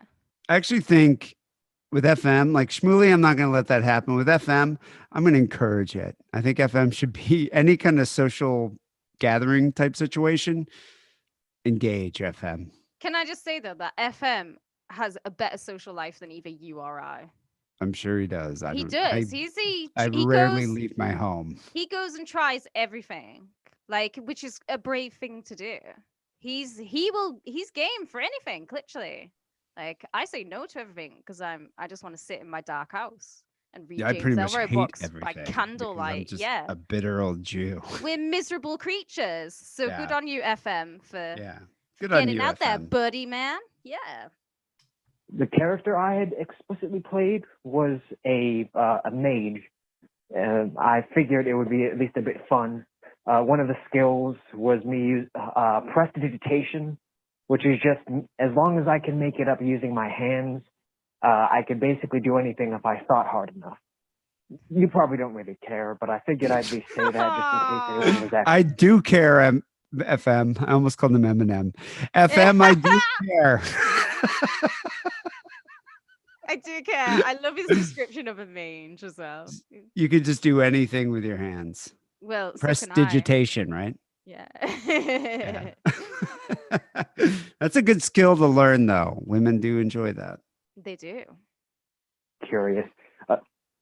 And mainly, I just wanted to take a moment to talk about how after this year, especially after the call-in I had given about my sister's dilemma, I guess I finally broken into a form of acceptable nihilism about it, if you would. At this point, I'm As one very does. laissez-faire. I've started cleaning up the mess that she left, all of the items out of the house, and I've just been trying to focus more on myself. I figured from cleaning up a very, very dirty attic to focusing on more home projects. Wait a second. What did she leave behind? She was just a dirty bird, just left Yeah, I think she left all of her like, stuff used behind. 'Cause tampons she and all kind of of her crap. left in a bit of a fallout, I think. So I think she's left a lot of her stuff. Refresh my memory. What'd she do? Like join a circus? Like where would she just leave? I can't really remember the whole story. He did tell us, but it was many whiskeys ago now. She told the story. But she's So, gone, and I'm proud that FM is just like, yeah, you can't change people, and you've just got to let go you sometimes. can't. haven't You can't change can, people. and That's you true. can't. Sometimes it's also better to just let people go and fucking And wreck their figure it own- out on wreck their own. own lives. They'll come exactly. back. They'll come back. Yeah. Working on things like baking more bread. uh, disinfecting, let's say, like basements and the attic, trying to get more technical skills, just trying to improve myself on a more whole level. Not really much I can do in terms of neighbors anymore. My one next door neighbor finally left, put in a home, and I can't really reach out. And the other one, my other neighbor on the other end, actually lost his mind, in my opinion. He was a Trump supporter, and these past few days have been kind of a wreck for him. He's actually, I think, still in lockup because he fucked some shots, if you will, at a person for wearing a Biden shirt, and he's kind of in a county jail right now. Wow. But other than that, I think I'd at least end this with, I guess, a mini question for you and Kate. With all the things I'm doing to try and improve myself, I was wondering, as sort of a conversation starter or an icebreaker, what do you do to, I guess, deal with all of this madness so far? Keep it sick, keep it wrong, and thank you. He said, do. That's how you deal with it. What do we do to keep up with the badness? Well, I drink. Yeah, no, I was about to say I drink heavily, I drink, listen smoke to a lot music. of weed, Yeah, smoke weed, watch films, read occasionally do a little books. cocaine. See, I've said this all along because I'm an essential worker. I've been going to work, so I still have like social, connections through work. Obligations at work, So yeah. my life really hasn't changed all that much. It's just that I really miss fucking gigs and like miss all the things that everyone misses and miss traveling. But yeah, I just drink. You know, I've realized through this whole COVID thing, especially after, because I broke up with my girlfriend, and I just have been by myself since when is that, like May of last year?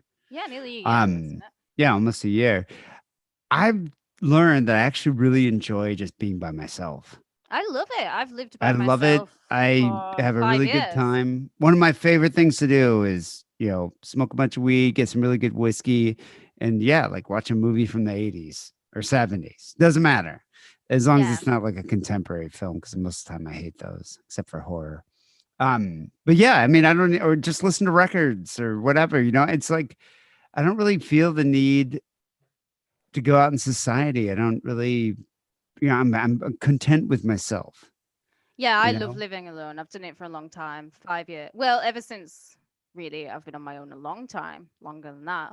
But it's just fun. It's fun to be by yourself. I feel sorry for all the people who are trapped in awful relationships throughout this whole That's- COVID time. Who have They're the kids. true victims. They're Yeah. the Or true have fucking kids. victims. Especially the ones that have kids and they have to, like, I hear this because I work, I work remotely, and it's like you're in these like Zoom meetings with your coworkers, and every 2 seconds you start hearing these like children screaming, and they'll be like, "Oh, hold on 1 second, I gotta go. Yeah. My kids are acting up. Hold on a second," and you'll hear them off camera.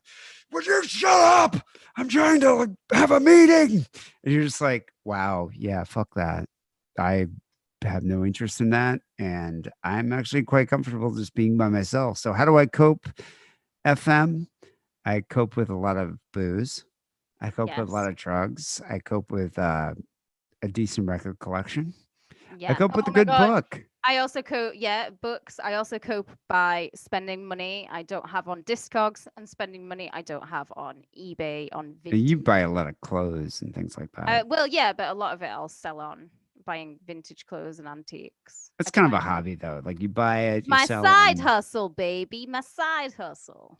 And to be honest, between work and this fucking podcast, that takes up a lot of my time. So I would almost say does. FM, get a hobby, find something that makes you money, and that you could do independent of work. Cause like, I've always felt like work's not my identity. I do have a job, No. a full-time job. It's not my identity. And I think a lot of people, it does become your identity because your home life is your family. So you have your family, you have your work, and that's pretty much all you have.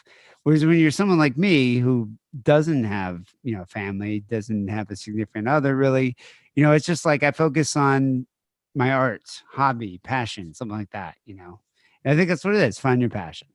Yeah. it's and great that's how you advice. cope. You know, Yeah. I think my passion is a bottle of Maker's Mark most of the time, but Oh, I hey, love Maker's Mark. That's like it's a good third time. my favorite. Yeah. Yeah, Booker's. That's a good one too. Anyway, thank you, FM. It's always great to hear from you. I hope you're doing well, man. People call Sick and Wrong Hotline 323-522-4032. Winding down the show, here's where we plug all of the many Sick and Wrong related things. The Reddit page. I actually haven't been on the Reddit page recently. Have you been on there? Have you been on there, I Kate? posted some spicy memes this week. They're on there. Spicy. Some Some spicy memes. for There's a lot you. of spicy memes on there. I enjoyed the Reddit page. I got to get back on there. I'm going to try to do it this week. I have a bunch of things that have been like accumulating that I need to post. I just haven't had a chance to. r/Sick and Wrong podcast, no spaces. Also, the Patreon page. I know we talk about it every week, but there's a lot going on the Patreon, and we've had like a ton of people signing up. Yeah, it's recently, great. Which, yeah, it's awesome. They get all these new people. And what's cool about it, too, when you sign up for the Patreon, we give you a Discord link and you can access the Discord. There's a pretty thriving Discord community going on there. But, you know, you get a lot of additional content. If you're a Sick and Wrong fan, you want to support the show, you appreciate what we do every week, and you want a little bit more, sign up for Patreon. Only $5. You get a lot of shit for $5. I don't know how many other shows do as much as we do on Patreon.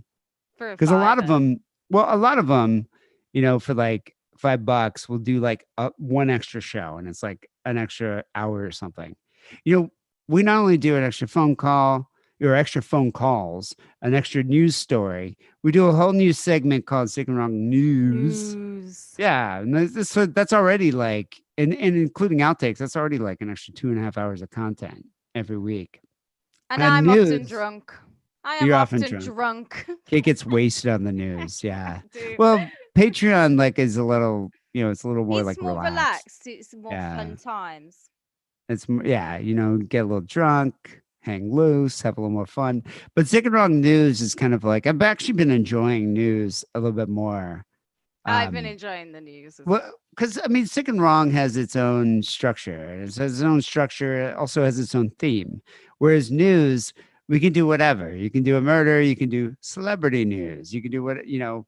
This week, actually, we go into a lot of detail about how shocked Kate was to find out about the Royals being racist. I couldn't believe it. I was like, I don't think it's that big of a shock. Kate, shocked. I beg and to appalled. believe it. I cannot believe that the royal family in this country were racist. You were shocked. Completely. Yeah, totally shocked. We also discussed Hillary Duff's lightning crotch pains when she was pregnant. Us talking about Hillary Duff was like two mums and dads going, "Who is she? Who's this young lass?" You know, I still don't even know who she is. If you're like a Disney star or something, I still don't even know. I still don't know who she is. I still think she's Leanne Rimes. Finally, we get into Goebbels, you know, the Nazi. He had a whole sex mansion. So go check it out. Just go to Sick and Wrong, patreon.com/Sick and Wrong. Sign up today, $5. You get all that shit. And if you want to go a little crazy and go the $10 route, not only do you get all the $5 stuff, but you also get the bonus episode, Overkill, or Sick and Wrong minisode that Kate does every week. And I sometimes join her too. This week you're on your own, and it was like a cult themed, right? Like, what was it on? Yeah, it's for the Australian listeners because I love them all. And I picked 2 Australian occult murders, one of which I'd never heard of before. And it was really fun. I enjoyed doing that one. And then gruesome. The second one that I talk about that I'd never heard about, I was like, what the fuck? And you can find like crime scene pictures from that. And it's like, it was shocking, mates. They do things different down under. Yeah, we're trying really hard with the Patreon. A lot of stuff going on over there. Patreon.com/Sick and Wrong. Sign up today. Support the show. We do appreciate it. Finally, here, the TeePublic store is actually having a sale this week. So if you're fast about it, I think it ends on Monday, but it's like 35% off. So just go to sickandwrongpodcast.com/shop, click on the picture of the Pope, and you can buy like t-shirts and sundry other items at a discount right now. Sick and Wrong Song of the Week. We're going to end the show here with some fantasy metal.